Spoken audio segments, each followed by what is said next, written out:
이제 나이도 있으니 조용히 살아야지. 다들 그렇게 늙어가는 거 아니야? 이런 말들 익숙하지 않습니까? 하지만 60세 이후의 인생은 끝이 아니라 새로운 시작입니다.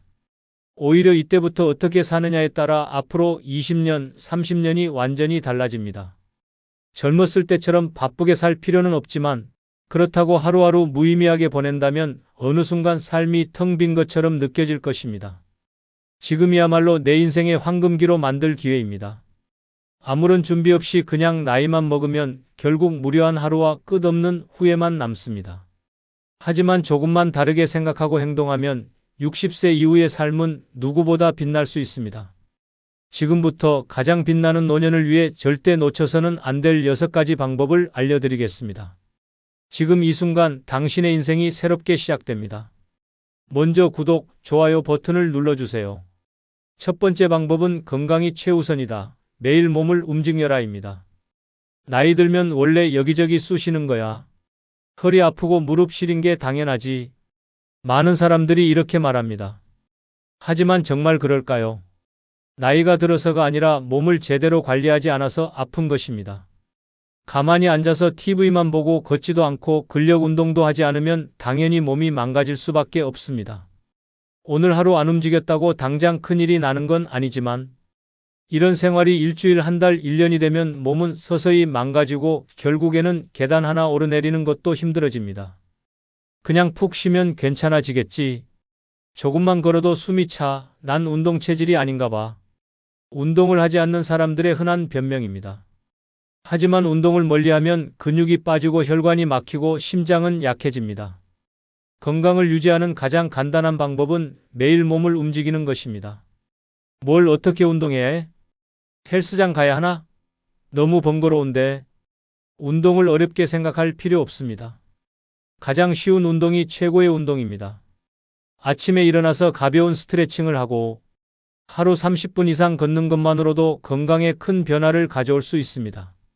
TV를 볼 때 가만히 앉아있지 말고 발뒤꿈치를 들었다 놨다 하면서 혈액순환을 도와주고 엘리베이터 대신 계단을 이용하는 것만으로도 심폐기능을 향상시킬 수 있습니다. 그거 몇 번 하다가 말게 되던데? 그렇습니다. 운동은 하루 이틀 하는 것이 아니라 습관이 되어야 합니다. 하루 이틀 하고 그만두면 아무 소용이 없습니다. 하지만 꾸준히 하면 혈압이 낮아지고 당뇨 위험이 줄어들며 치매 예방 효과까지 기대할 수 있습니다. 매일 30분이면 됩니다. 하지만 이 30분을 소홀히 하면 건강한 30년이 사라질 수도 있습니다. 그래도 나이 들면 다들 이렇게 아픈 거 아니야? 아닙니다. 건강을 유지하는 사람들은 나이가 들어도 활기차게 생활합니다. 하지만 몸을 돌보지 않은 사람들은 아파서 병원 신세를 지고 스스로 움직이지도 못하는 삶을 살게 됩니다. 몸이 건강해야 원하는 것을 할 수 있습니다. 70세, 80세가 되어 침대에 누워 운동 좀 할 걸 하고 후회해봐야 소용없습니다. 운동이 귀찮긴 한데 그래도 해봐야겠네. 그렇습니다. 지금 당장 시작해야 합니다. 걷고 스트레칭하고 근력 운동을 하면서 몸을 관리해야 합니다. 운동을 하면 근육이 살아나고 기분이 상쾌해지며 활력이 넘치는 삶을 살 수 있습니다. 건강한 몸이 있어야 인생도 빛이 납니다. 몸이 움직이는 한 인생도 움직입니다. 내일이 아니라 오늘부터 시작해야 합니다. 두 번째 방법은 배우는 것을 멈추지 마라. 두뇌를 항상 깨워두어야 한다입니다. 60세가 넘으면 많은 사람들이 배우는 것을 포기합니다. 이 나이에 새로운 걸 배워서 어디에 쓰겠어? 내 머리는 이제 굳었어. 아무리 해도 안 들어와라고 말하며 스스로를 한계에 가둡니다. 하지만 배움을 멈추는 순간 두뇌도 멈추고 인생도 정체됩니다. 매일 똑같은 생활 패턴을 반복하다 보면 뇌는 점점 기능을 잃고 활력을 잃어버립니다. 머리를 쓰지 않으면 기억력은 급격히 저하되고 치매 위험은 높아지며 삶 자체가 무기력해집니다. 나이 들면 건망증 생기는 게 당연한 거지라며 스스로를 위안하는 사람들이 많지만 사실 기억력 감퇴는 나이 때문이 아니라 두뇌를 사용하지 않기 때문입니다. 같은 일만 반복하는 생활 속에서 뇌는 점점 기능을 멈추고 익숙함 속에서 천천히 쇠퇴해 갑니다. 결국 남는 것은 늘어가는 건망증과 세상과 단절된 삶뿐입니다. 배운다는 것은 거창한 것이 아닙니다. 무조건 새로운 학문을 공부하라는 것이 아닙니다. 중요한 것은 지금까지 해보지 않은 것들을 해보는 것입니다. 새로운 언어를 배우거나 악기 연주를 시도하는 것도 좋고, 그림을 그리거나 새로운 장르의 책을 읽는 것도 뇌를 깨우는 방법입니다. 악기를 배우기엔 손이 느려서 안 될 것 같아 책은 봐도 내용이 잘 안 들어오는데 라고 고민할 수도 있지만 정작 시작해보면 생각보다 쉽고 재미있다는 걸 깨닫게 됩니다. 요즘 인터넷으로도 배울 게 많다던데 하면서도 정작 스마트폰은 전화와 문자 외에는 사용하지 않는 사람들이 많습니다. 하지만 스마트폰으로 유튜브 강의를 듣고 온라인 강좌를 수강하면서도 얼마든지 새로운 것을 배울 수 있습니다. 중요한 것은 도전하는 것입니다. 가장 효과적인 두뇌 운동 중 하나는 손을 함께 사용하는 활동입니다. 악기 연주, 퍼즐 맞추기, 뜨개질 같은 것들은 손과 두뇌를 동시에 쓰는 활동이기 때문에 뇌기능 저하를 막아주는 효과가 큽니다. 또한 낯선 환경에 자신을 노출시키는 것도 두뇌 건강에 큰 도움이 됩니다. 매번 같은 카페에서 같은 사람들과 같은 이야기를 나누는 것이 아니라 가끔은 새로운 장소에서 새로운 사람들을 만나 다른 주제로 대화하는 것도 두뇌를 자극하는 좋은 방법입니다. 이제 와서 뭐하러 새로운 걸 배워? 라고 생각할 수도 있습니다. 하지만 두뇌를 멈추는 순간 삶도 멈춥니다. 배우는 것이 두렵다면 그것이야말로 지금 당장 시작해야 한다는 신호입니다. 두뇌를 사용하지 않으면 쇠퇴하고 결국 삶의 즐거움도 사라지게 됩니다. 인생은 끝없이 배워가는 과정입니다. 60세 이후에는 더욱 적극적으로 배우고 도전해야 합니다. 그래야만 삶이 빛나고 정신이 건강하게 유지될 수 있습니다. 세 번째 방법은 감정을 억누르지 마라. 하고 싶은 말을 하면서 살아라. 입니다. 나이 들었으면 조용히 살아야지. 괜히 감정 드러냈다가 트러블 생기면 어쩌려고 그래? 이런 말 한 번쯤 들어본 적 있을 겁니다. 하지만 감정을 억누르고 살면 나만 힘들어집니다. 말하고 싶은 걸 참으면서 쌓인 감정은 언젠가 폭발하게 되어 있습니다. 그리고 그 폭발은 대부분 건강을 망치는 방향으로 나타납니다. 속에 쌓인 스트레스는 고혈압을 부르고 소화장애를 일으키며 결국 삶의 질을 갉아먹습니다. 그러면서도 정작 본인은 참고 사는 것이 미덕이라고 착각합니다. 내가 말하면 싸움 날 것 같아서 그냥 참았어. 이제 와서 뭐하러 감정 표현해? 그냥 속으로 삼키면 되지. 절대 그렇지 않습니다. 감정을 쌓아두면 결국 병이 됩니다. 하고 싶은 말은 해야 합니다. 억울한 일 있으면 말하고 불편한 사람과의 관계는 정리하고 속이 상하면 속상하다고 표현하는 것이 건강한 삶을 사는 방법입니다. 60세 이후의 인생은 더 이상 남을 위해 희생하는 시간이 아닙니다. 이제부터는 나를 위한 삶을 살아야 합니다. 나를 불편하게 하는 상황이 있다면 분명하게 말하고 싫은 건 싫다고 해야 합니다. 나이가 들었으니까 조용히 살아야 한다는 말은 이제 버려야 합니다. 근데 너무 솔직하게 말하면 사람들이 싫어하지 않을까? 그냥 속으로 사귀는 게 편하지 않아? 이제는 남의 눈치를 볼 필요가 없습니다. 나의 감정을 솔직하게 표현하지 않으면 결국 나만 손해를 보게 됩니다. 가족에게도 마찬가지입니다. 자식들이 내 도움을 당연하게 여기면 나는 그렇게까지 해주고 싶지 않아라고 단호하게 말해야 합니다. 친구가 부담스러운 부탁을 하면 미안하지만 나도 내 생활이 중요해라고 거절해야 합니다. 불편한 상황을 계속 받아들이면 나만 지칩니다. 그렇게 하면 관계가 틀어지지 않을까? 정말 나를 소중하게 여기는 사람이라면 나의 감정을 이해하고 존중해 줄 것입니다. 그렇지 않은 사람이라면 관계가 끊어지는 것이 오히려 나에게 더 이득입니다. 결국 진짜 소중한 인연만 남게 됩니다. 60세 이후의 삶은 더 이상 남의 기대에 맞춰 살 이유가 없는 시간입니다. 감정을 억누르며 살지 마세요. 하고 싶은 말을 하며 솔직하게 살아야 합니다. 그래야 건강도 지킬 수 있고 마음도 편안해집니다. 하고 싶은 말은 하고 싫은 것은 거절하고 원하는 것은 당당하게 요구하세요. 그래야 후회 없는 인생을 살 수 있습니다. 네 번째 방법은 외모를 가꾸는 것을 포기하지 마라. 단정함은 자신감을 만든다입니다. 이 나이에 무슨 꾸밈이야? 다 늙었는데 옷 좀 대충 입고 다녀도 되잖아. 이런 말 한 번쯤 해본 적 있습니까? 하지만 이 나이가 됐으니 더 가꿔야 합니다. 외모를 신경 쓰는 것은 남들에게 잘 보이기 위해서가 아니라 나 자신을 위해서 하는 일입니다. 옷차림이 흐트러지고 머리가 흥크러지고 피부 관리가 소홀해지면 자신감도 함께 무너집니다. 거울을 볼 때마다 나이 들었구나라는 생각이 깊어지고 그 생각이 계속 반복되면 결국 외출도 줄어들고 사람을 만나는 것도 귀찮아지며 인생 자체가 초라해집니다. 아휴, 이제 못 꾸미면 어디 가나. 이제 와서 화장해봤자 누가 봐준다고. 하지만 거울 속의 모습이 단정할수록 기분도 달라집니다. 외출을 할 때 평소보다 신경 써서 옷을 입어보세요. 얼굴에 가볍게 화장을 하고 머리를 정리한 후 거울을 보면 스스로 괜찮다는 생각이 들 것입니다.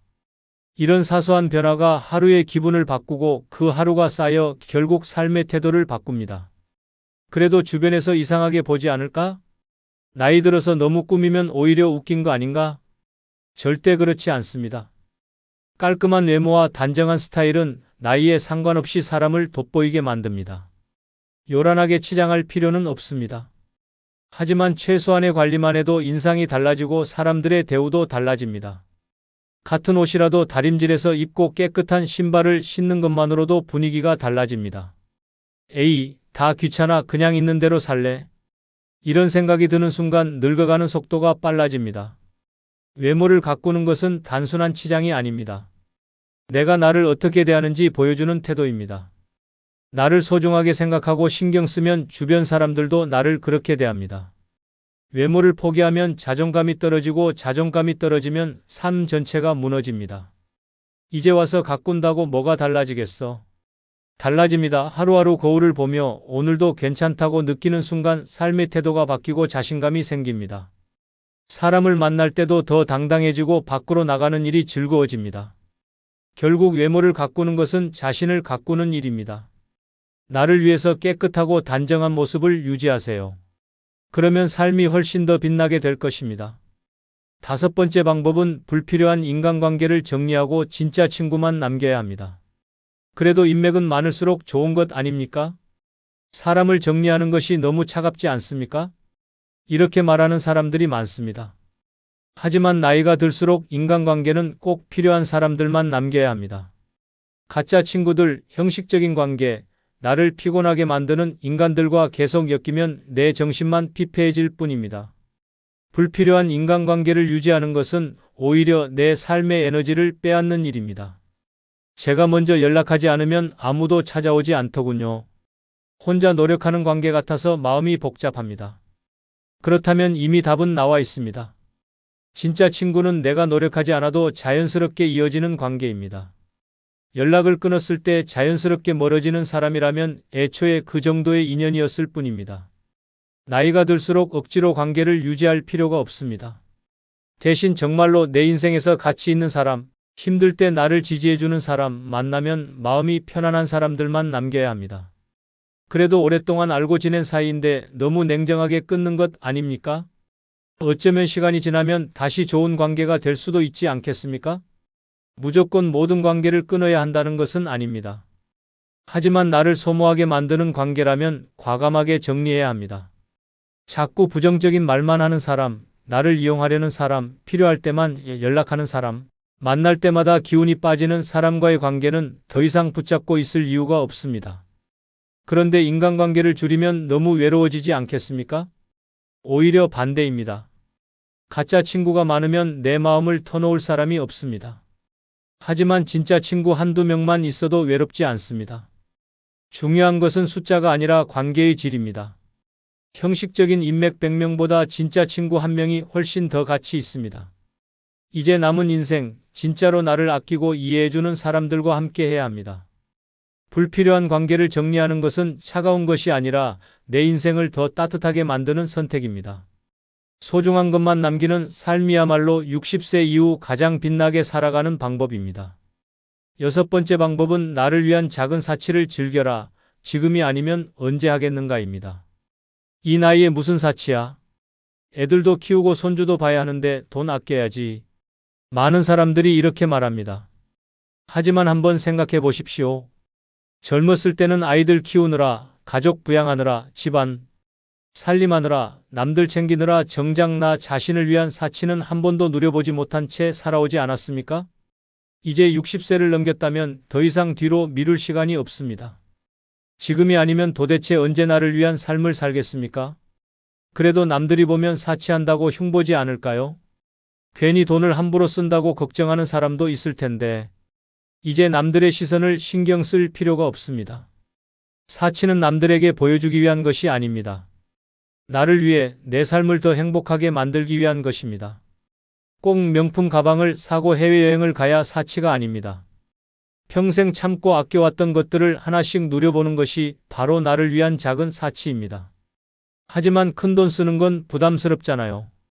괜히 돈 쓰고 나서 후회하면 어떡하죠? 사치는 크고 거창할 필요가 없습니다. 좋은 옷 한 벌을 사 입는 것, 평소 마시고 싶었던 비싼 커피 한 잔을 즐기는 것, 가보고 싶었던 호텔에서 하룻밤 머무는 것, 이런 것들이 바로 나를 위한 작은 사치입니다. 젊었을 때는 사치라고 생각했던 것들이 이제는 인생을 더 빛나게 해주는 즐거움이 됩니다. 그래도 혹시 모를 노후 대비를 해야 하지 않을까요? 물론 무작정 돈을 펑펑 써서는 안 됩니다. 하지만 살아있는 동안 나 자신에게 한 번도 투자하지 않는 것이야말로 더 큰 낭비입니다. 아끼고 아끼다가 결국 병원비로 다 써버리는 것이 더 억울하지 않겠습니까? 지금 건강할 때, 지금 걸어 다닐 수 있을 때, 지금 맛있는 걸 먹을 수 있을 때 삶의 작은 기쁨을 누려야 합니다. 60세 이후의 인생은 더 이상 참으며 사는 시간이 아닙니다. 그동안 참고 살아온 시간을 보상받아야 할 때입니다. 남이 아니라 나 자신을 위해 투자해야 합니다. 나를 위한 작은 사치가 결국 나를 행복하게 만들고 그 행복이 오래도록 빛나는 인생을 만들어줍니다. 지금이 아니면 절대 다시 오지 않을 시간입니다. 이제 당신을 위한 삶을 시작하십시오. 지금 와서 뭘 바꿀 수 있겠어? 늙으면 다 똑같아지는 거 아니야? 절대 그렇지 않습니다. 어떻게 살아가느냐에 따라 당신의 60대, 70대, 80대는 완전히 달라집니다. 늙는 것은 선택할 수 없지만 어떤 모습으로 나이 들어갈지는 오직 나에게 달려 있습니다. 이제 더 이상 남을 위해 참고 희생하는 삶을 살 필요가 없습니다. 내가 나를 위해 살 때 진짜 행복이 시작됩니다. 몸을 움직이고 새로운 것을 배우고 진짜 친구를 남기고 나를 위해 사치하고 당당하게 나만의 인생을 살아가십시오. 그래야 후회 없는 노년이 됩니다. 이제 60세 이후의 삶은 오래 사는 것이 아니라 찬란하게 살아가는 것입니다. 더 이상 남 눈치 보지 말고 나 자신을 위해 가장 빛나는 삶을 선택하십시오. 지금부터 당신의 인생은 더 눈부시게 펼쳐질 것입니다. 끝으로 구독, 좋아요 해주시면 더 재미있는 영상으로 찾아뵙겠습니다. 감사합니다. 노년에 이르러도 용서해야 한다는 강박에 사로잡히는 사람들이 많습니다. 이제 늙었으니 화해하고 가야지. 하지만 정말 그래야만 할까요? 오랜 세월 동안 당신을 힘들게 했던 사람들과 기어코 화해를 해야만 후회 없는 삶이 되는 걸까요? 아닙니다. 잘못한 사람이 사과도 없이 뻔뻔하게 살아가는데 왜 상처받은 사람이 먼저 손을 내밀어야 합니까? 가끔은 용서보다 냉정한 단절이 더 건강한 선택입니다. 노년에는 더 이상 감정 소모할 시간이 없습니다. 어쩔 수 없이 얼굴을 봐야 한다면 차갑게 선을 긋고 무관심으로 대응하면 됩니다. 그 사람이 잘 사는지 후회하는지 신경 쓰지 말고 오직 나의 행복만을 위해 살아야 합니다. 과거에 상처를 준 사람과 억지로 풀지 않아도 충분히 행복하게 살 수 있습니다. 이제는 무작정 용서하라는 말 대신 상처 준 사람을 현명하게 대처하는 법을 알아야 합니다. 지금부터 화해 없이도 속 시원하게 사는 6가지 방법을 알려드리겠습니다. 구독, 좋아요 누르시면 시작하겠습니다. 첫 번째, 복수를 꿈꾸지 않고 무관심으로 대응하는 것이 가장 강력한 복수입니다. 누군가에게 상처를 받고 나면 복수하고 싶은 마음이 드는 것은 자연스러운 감정입니다. 언젠가 똑같이 당하게 될 거야. 내가 당한 만큼 돌려줘야 속이 풀리지. 이런 생각을 하며 분노를 가슴속에 품고 사는 사람들이 많습니다. 하지만 현실은 어떻습니까? 그 사람이 벌을 받았든 받지 않았든 결국 가장 고통받는 사람은 그 상처를 계속 곱씹고 사는 본인입니다. 복수는 강한 사람이 하는 것이 아닙니다. 정말 강한 사람은 무관심으로 대응하는 사람입니다. 상처를 준 사람이 어떻게 살든 어떤 일을 겪든 그 사람을 떠올리는 순간부터 또다시 그 기억에 얽매이게 됩니다. 그러니 복수를 꿈꾸는 순간부터 이미 상대방에게 감정적으로 얽혀버리는 것입니다. 오히려 완벽한 무관심이야말로 상대를 가장 괴롭게 만드는 방법입니다. 저 사람 요즘 어떻게 지내? 이런 말조차 하지 않는 것이 가장 강력한 대응입니다. 상대방이 잘 살든 망하든 관심을 주지 않는 순간 그 사람은 당신 인생에서 완전히 지워지는 것입니다. 반면 상대방이 당신의 반응을 궁금해할수록 더 불안해집니다. 왜 아무 연락도 없지? 왜 아무런 반응이 없지? 이렇게 생각하게 만드는 것이야말로 최고의 복수입니다. 상처를 준 사람에게서 받은 감정을 정리하고 나면 그 사람의 존재 자체가 무의미해집니다. 과거에 머물러 있는 동안은 절대 앞으로 나아갈 수 없습니다. 진짜 강한 사람은 복수를 하지 않습니다. 아예 존재 자체를 지워버립니다. 이제는 당신이 그 상처를 들고 갈 필요가 없습니다. 복수를 꿈꾸는 대신 지금 당장 나를 위해 살아야 합니다. 더 건강해지고 더 멋지게 살고 더 행복하게 지내는 것이야말로 상대를 가장 불안하게 만드는 일입니다. 당신이 잘 사는 모습을 보면 상대방은 저 사람이 나 때문에 힘들어했을 줄 알았는데 하며 더 큰 충격을 받을 것입니다. 가장 통쾌한 복수는 복수하지 않는 것입니다. 상처 준 사람에게 감정 하나 허비하지 말고 오직 나를 위해 무관심하게 살아가십시오. 그것이야말로 인생에서 가장 현명한 승리입니다. 두 번째, 가족이라도 독이 되는 관계는 반드시 끊어내야 합니다. 세상에서 가장 위험한 말이 있습니다. 그래도 가족이잖아.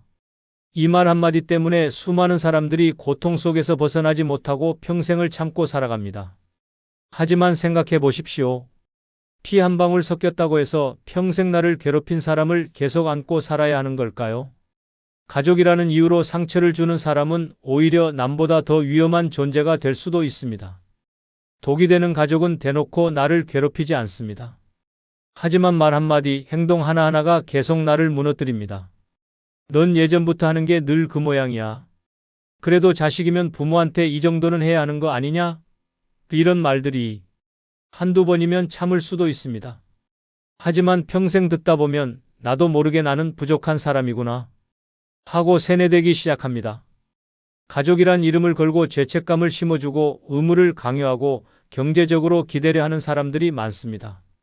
특히 부모가 자식에게 기대거나 형제가 서로 이용하려 들거나 자식이 부모에게 끝없는 희생을 요구하는 관계라면 더더욱 조심해야 합니다. 아무리 가족이라도 내 정신과 삶을 갉아먹는다면 단호하게 거리를 둬야 합니다.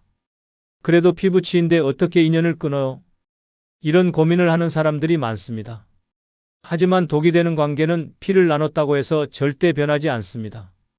오히려 내가 참을수록 상대방은 더 뻔뻔해집니다. 어차피 내가 참을 거잖아 하고 말입니다. 그렇다면 어떻게 해야 할까요? 우선 더 이상 가족이란 이유로 무조건 희생하지 않겠다고 결심해야 합니다. 그리고 상대방이 부담을 주는 순간 단호하게 선을 긋고 거절해야 합니다. 난 이제 그런 역할 안 해. 내 인생이 더 중요해. 이렇게 분명한 태도를 보이면 처음에는 반발할 수도 있지만 결국은 포기합니다. 어떤 관계든 내 마음이 힘들다면 끊어내야 합니다. 남이었으면 진작에 정리했을 관계를 가족이라는 이유로 억지로 유지할 필요가 없습니다. 내 삶을 갉아먹고 내 행복을 빼앗아가는 관계라면 미련 없이 벗어나야 합니다. 가족이든 누구든 내 행복보다 우선시될 수는 없습니다. 지금부터라도 내 감정을 소중히 여기고 독이 되는 관계는 과감하게 정리해야 합니다. 가족이든 아니든 내 삶을 망치는 존재와는 더 이상 엮이지 않는 것이 가장 현명한 선택입니다. 세 번째, 상처 준 사람을 다시 믿지 않는 것이 최선입니다. 사람은 변할 수 있어. 세월이 지나면 달라질 수도 있잖아. 이런 생각으로 과거에 상처를 준 사람을 다시 받아들이는 사람들이 있습니다. 하지만 현실은 그렇지 않습니다. 한 번 상처 준 사람은 또다시 상처를 줍니다. 본질은 변하지 않습니다. 단지 시간이 지나면서 상대방의 태도가 잠시 바뀌는 것처럼 보일 뿐, 결정적인 순간이 오면 결국 같은 모습을 보입니다. 상처 준 사람을 다시 믿는 순간 같은 실수를 반복하게 됩니다. 이젠 다 잊고 새롭게 시작해보자. 이렇게 마음을 열어준 순간 상대는 다시 당신의 마음을 짓밟을 준비를 합니다. 상처를 줬던 사람이 진심으로 반성하고 달라질 거라는 기대는 착각에 불과합니다. 그 기대가 다시 한번 당신을 무너뜨리게 됩니다. 이번에는 다를 거야. 세월이 지나면서 그 사람도 변했겠지. 이런 기대는 결국 또 다른 배신으로 돌아옵니다. 상처를 주는 사람들은 항상 비슷한 패턴을 보입니다. 처음에는 미안한 척하며 다시 다가오고 시간이 지나면 점점 본색을 드러내며 같은 방식으로 당신을 이용하고 상처를 줍니다. 한번 깨진 그릇은 붙일 수 있어도 금이 가고 틈이 생긴 흔적은 절대 사라지지 않습니다. 어떤 사람들은 이렇게 말합니다. 오래된 인연이니까 다시 잘 지내야 하지 않을까? 그래도 가족인데 너무 매몰차게 끊어내는 건 아니잖아? 하지만 이런 생각이야말로 또다시 당할 준비를 하고 있는 것입니다. 오래된 인연이라고 해서 무조건 계속 이어가야 하는 것이 아닙니다. 가족이라고 해서 무조건 믿어야 하는 것도 아닙니다. 중요한 것은 나를 얼마나 소중하게 여기느냐입니다. 상처 준 사람을 다시 믿지 않는 것은 복수가 아닙니다. 오히려 나를 보호하는 가장 확실한 방법입니다. 상대를 다시 믿는 순간 또다시 이용당하고 또다시 상처받게 됩니다. 같은 실수를 반복하지 않기 위해서는 한번 신뢰가 깨진 사람과는 다시 엮이지 않는 것이 정답입니다. 이제는 더 이상 혹시 이번에는 다를까? 라는 기대를 버려야 합니다. 상처 준 사람에게 다시 기회를 줄 이유는 없습니다. 가장 좋은 방법은 그 사람을 멀리하고 다시는 내 삶에 들어오지 못하도록 선을 긋는 것입니다. 용서는 할 수 있어도 다시 믿지는 않는 것. 그것이 내 인생을 지키는 최고의 방법입니다. 네 번째, 내가 행복해지는 것이 최고의 복수입니다. 상처를 준 사람을 원망하며 복수를 다짐하는 사람들은 많습니다. 나한테 한 짓을 똑같이 돌려줘야 속이 시원할 텐데 저 사람이 나 때문에 괴로워해야 공평한 거 아닌가? 이렇게 생각하며 분노를 품고 살아가는 사람들이 있습니다. 하지만 이렇게 살아가면 결국 가장 손해보는 사람은 자기 자신입니다. 복수를 위해 에너지를 쏟고 상대방의 불행을 바라며 하루하루를 살아가는 동안 내 삶은 점점 피폐해집니다. 상대방이 고통받기를 바라며 시간을 보내다 보면 정작 내 인생에서 중요한 것들은 점점 사라져갑니다. 분노는 결국 나를 갉아먹을 뿐 진짜 원하는 결과를 가져다 주지 않습니다. 가장 통쾌한 복수는 상대방을 신경 쓰지 않는 것입니다. 상처를 준 사람이 어떻게 살든 관심조차 두지 않는 것이 가장 강력한 응징입니다. 그 사람의 불행을 기다리는 대신 내 행복에 집중해야 합니다. 내가 더 건강하고 더 잘 살고 더 즐겁게 지낼수록 상대방은 더 불안해지고 초라해집니다. 저 사람이 나 때문에 힘들어해야 하는데 왜 저렇게 잘 살지? 이런 생각을 하게 만드는 것이야말로 진정한 승리입니다. 오히려 상처 준 사람이 당신의 행복을 보며 질투하고 초조해지는 순간 그 사람이야말로 괴로워질 것입니다. 많은 사람들이 상처 준 사람을 원망하며 시간을 낭비합니다. 하지만 그 사람을 미워한다고 해서 내 인생이 더 나아지는 것은 아닙니다. 그 시간을 나를 위해 투자해야 합니다.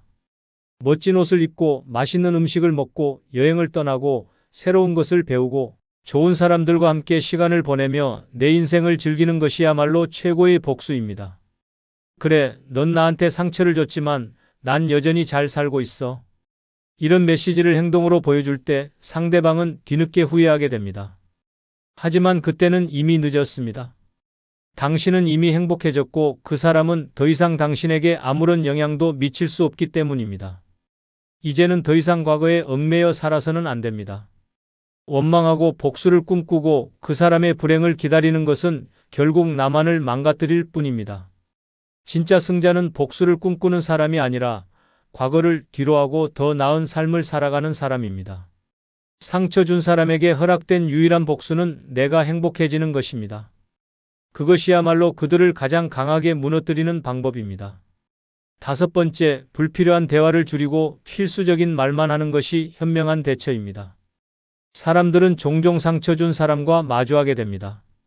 가족이든 옛 친구든 어쩔 수 없이 얼굴을 봐야 하는 상황이 생길 수도 있습니다. 이때 많은 사람들이 착각하는 것이 있습니다. 괜히 어색해질까 봐 대화를 이어가야 한다. 하지만 이런 배려는 상대방에게 오히려 더 큰 힘을 실어줄 뿐입니다. 상처 준 사람과의 대화는 조심해야 합니다. 아무렇지 않게 말을 섞다 보면 결국 다시 감정적으로 얽히게 됩니다. 그 사람이 던지는 가벼운 한마디, 무심코 하는 말들 속에 다시 당신을 피곤하게 만들 요소들이 숨어 있습니다. 요즘 어떻게 지내? 건강은 좀 괜찮아? 이런 평범한 말조차 함부로 받아주면 안 됩니다. 괜히 친절하게 답해줬다가 우리 이제 예전처럼 잘 지내보자 같은 말이 돌아올 수도 있습니다. 한 번 문을 열어주면 상대방은 다시 그 틈을 비집고 들어올 것입니다. 그러니 필수적인 말만 하고 딱 잘라 대화를 끝내야 합니다. 네, 잘 지냅니다. 네, 건강합니다.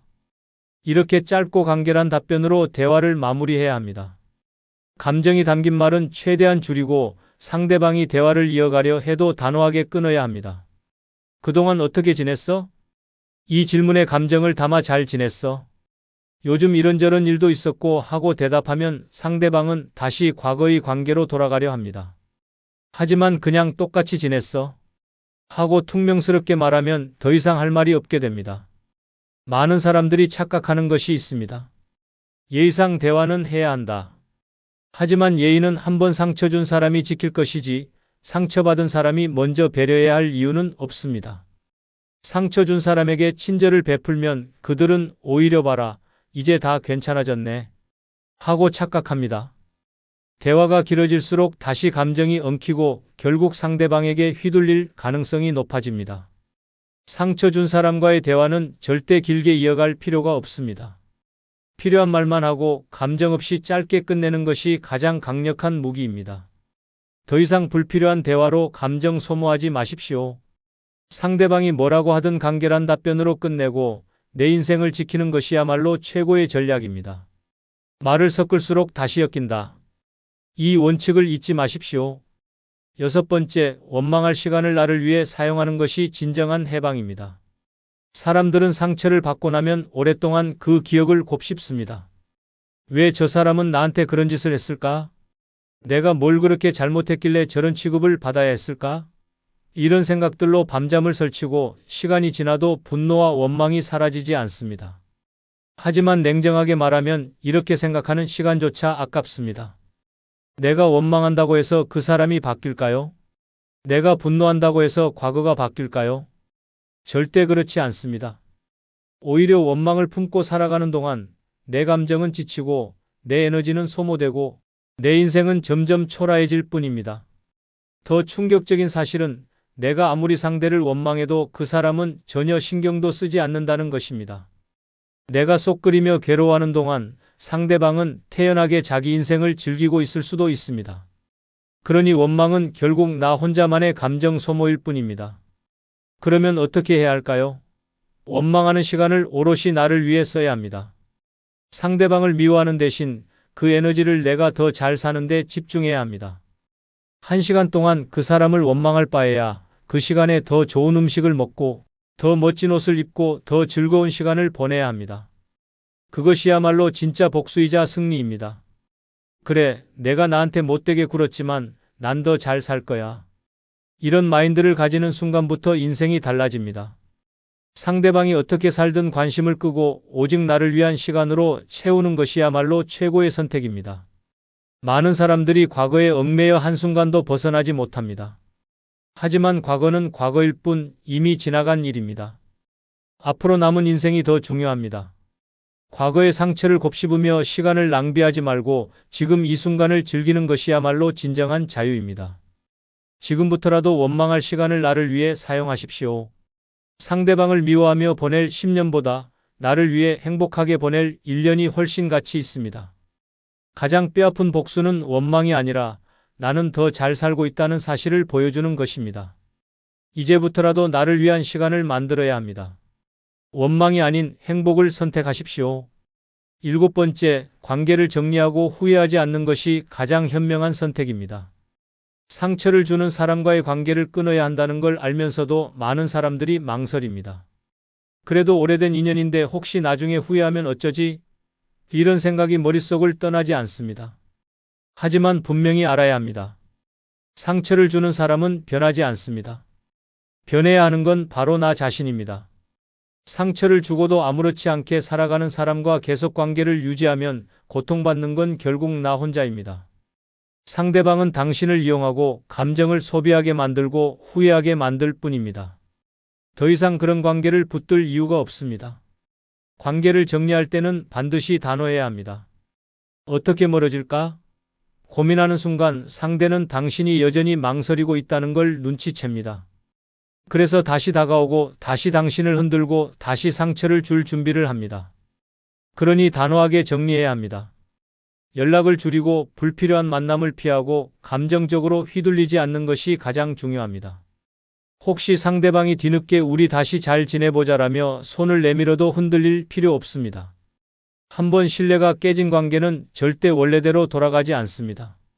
그 손을 잡는 순간 당신은 또다시 같은 고통을 반복하게 될 것입니다. 많은 사람들이 관계를 정리하고 나서 후회할까 봐 두려워합니다. 하지만 과거를 떠올려 보십시오.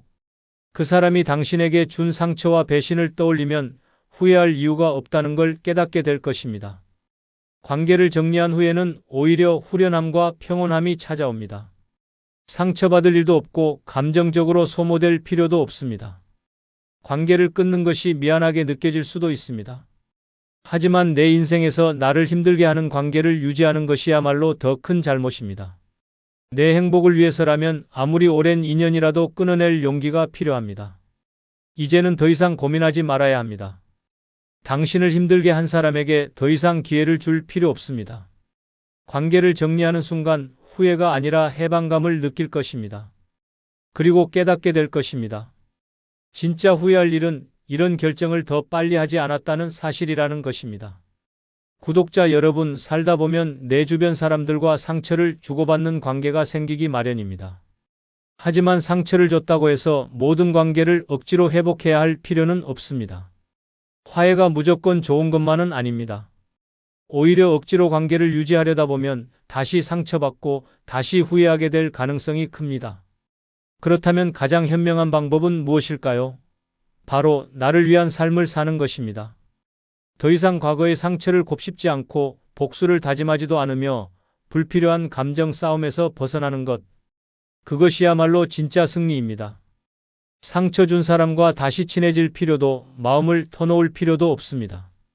대신 내가 더 잘 살고 더 행복하게 사는 것.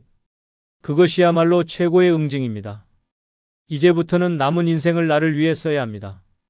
상처 준 사람을 원망하느라 시간 낭비할 필요 없습니다. 더 이상 그들에게 감정과 시간을 빼앗기지 마세요. 당신이 후회 없이 편안하게 살아가는 것. 그것이야말로 가장 현명한 대처법입니다. 마지막으로 구독, 좋아요 부탁드립니다. 감사합니다. 나이 들면 성욕이 사라지는 게 당연하다. 이런 말을 믿고 있다면 큰 착각입니다. 침대에서의 열기가 식었다고 해서 당신 안에 남아있는 욕망까지 죽어버린 것은 아닙니다. 문제는 욕망이 사라진 게 아니라 그 불씨를 되살리는 법을 잊어버렸다는 것입니다. 몸이 반응하지 않는다고 해서 끝난 게 아닙니다. 자극이 없고 기대감이 없고 무엇보다 당신 스스로 이젠 끝났다고 단정 지었기 때문입니다. 하지만 진실은 다릅니다. 당신의 몸은 아직도 불타오를 준비가 되어 있습니다. 다만 불을 붙이는 법을 몰라서 아니면 시도조차 하지 않아서 그렇게 느낄 뿐입니다. 미국의 국립노화연구소 연구에 따르면 규칙적인 성생활을 유지하는 노인들이 그렇지 않은 사람들보다 전반적인 신체 건강과 정신 건강이 더 우수하고 삶의 만족도가 높은 것으로 나타났습니다. 또한 성생활이 활발한 노인은 우울증과 불안감이 낮고 혈압이 안정적이며 심혈관 건강에도 긍정적인 영향을 미친다고 합니다. 결국 성생활은 단순한 육체적인 행위가 아니라 건강과 행복을 유지하는 중요한 요소라는 뜻입니다. 성욕은 다시 타오를 수 있습니다. 아니, 오히려 나이가 들수록 더욱 깊고 강렬한 쾌감을 느낄 수도 있습니다. 욕망이 사라진 게 아닙니다. 당신이 그 불을 지피는 법을 잊어버렸을 뿐입니다. 침대에서의 뜨거움이 예전 같지 않다고 해서 몸이 완전히 식어버린 것은 아닙니다. 아직도 당신 안에는 타오를 불씨가 남아 있습니다. 다만 그 불씨를 어떻게 다시 활활 타오르게 만들지 몰랐던 것입니다. 이제 그 뜨거운 불을 되살리는 6가지 방법을 하나씩 파헤쳐 보겠습니다. 구독, 좋아요 누르시면 시작하겠습니다. 첫 번째, 성욕은 자연스럽게 사라지는 것이 아니라 잘못된 관리로 약해지는 것입니다. 많은 사람들이 이렇게 말합니다. 나이 들면 원래 그런 거 아니야? 이젠 성욕이 없어도 이상할 게 없지. 그렇지 않습니다. 나이가 들었다고 해서 자연스럽게 성욕이 사라지는 것은 아닙니다. 오히려 우리가 몸을 제대로 관리하지 못하고 성생활을 등한시한 결과로 성욕이 줄어드는 것입니다. 성욕이 줄어드는 가장 큰 원인은 호르몬 감소입니다.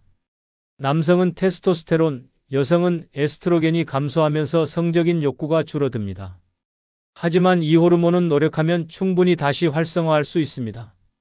몸을 제대로 관리하고 성생활을 꾸준히 유지하면 젊었을 때 못지않은 성욕을 되찾을 수 있습니다. 가장 쉬운 방법은 스킨십을 늘리는 것입니다. 단순히 손을 잡고 포옹하고 가벼운 키스를 하는 것만으로도 호르몬 분비가 촉진됩니다. 오랫동안 스킨십이 없었던 부부라면 처음엔 어색할 수도 있습니다. 하지만 점차 자연스럽게 스킨십이 늘어나면 성적인 감각이 되살아납니다. 또한 성적인 자극을 외부에서 찾는 것도 도움이 됩니다. 음악, 향기, 시각적인 요소 등은 감각을 깨우는 중요한 요소입니다. 조명을 약간 어둡게 하고 감미로운 음악을 틀어보십시오. 이 작은 변화가 당신의 감각을 다시 깨울 수 있습니다. 무엇보다 중요한 것은 마음가짐입니다. 성욕이 없어진 게 아니라 억눌리고 사라진 것뿐입니다. 난 이제 끝났어. 라고 생각하는 순간 정말로 끝나는 것입니다. 하지만 아직 충분히 가능하다. 라는 마인드를 가지면 당신의 몸은 다시 반응하기 시작합니다. 기억하십시오. 성욕은 자연스럽게 사라지는 것이 아니라 우리가 소홀했기 때문에 약해진 것일 뿐입니다. 조금만 신경 쓰면 젊었을 때의 열정을 다시 찾을 수 있습니다. 당신의 몸은 여전히 뜨겁게 반응할 준비가 되어 있습니다. 두 번째, 성욕은 뇌에서 시작된다. 상상을 자극하라. 많은 사람들이 성욕이 몸에서 나오는 본능이라고 생각합니다. 하지만 진짜 성욕의 출발점은 뇌입니다. 몸이 반응하지 않는다고 해서 성욕이 없는 게 아닙니다.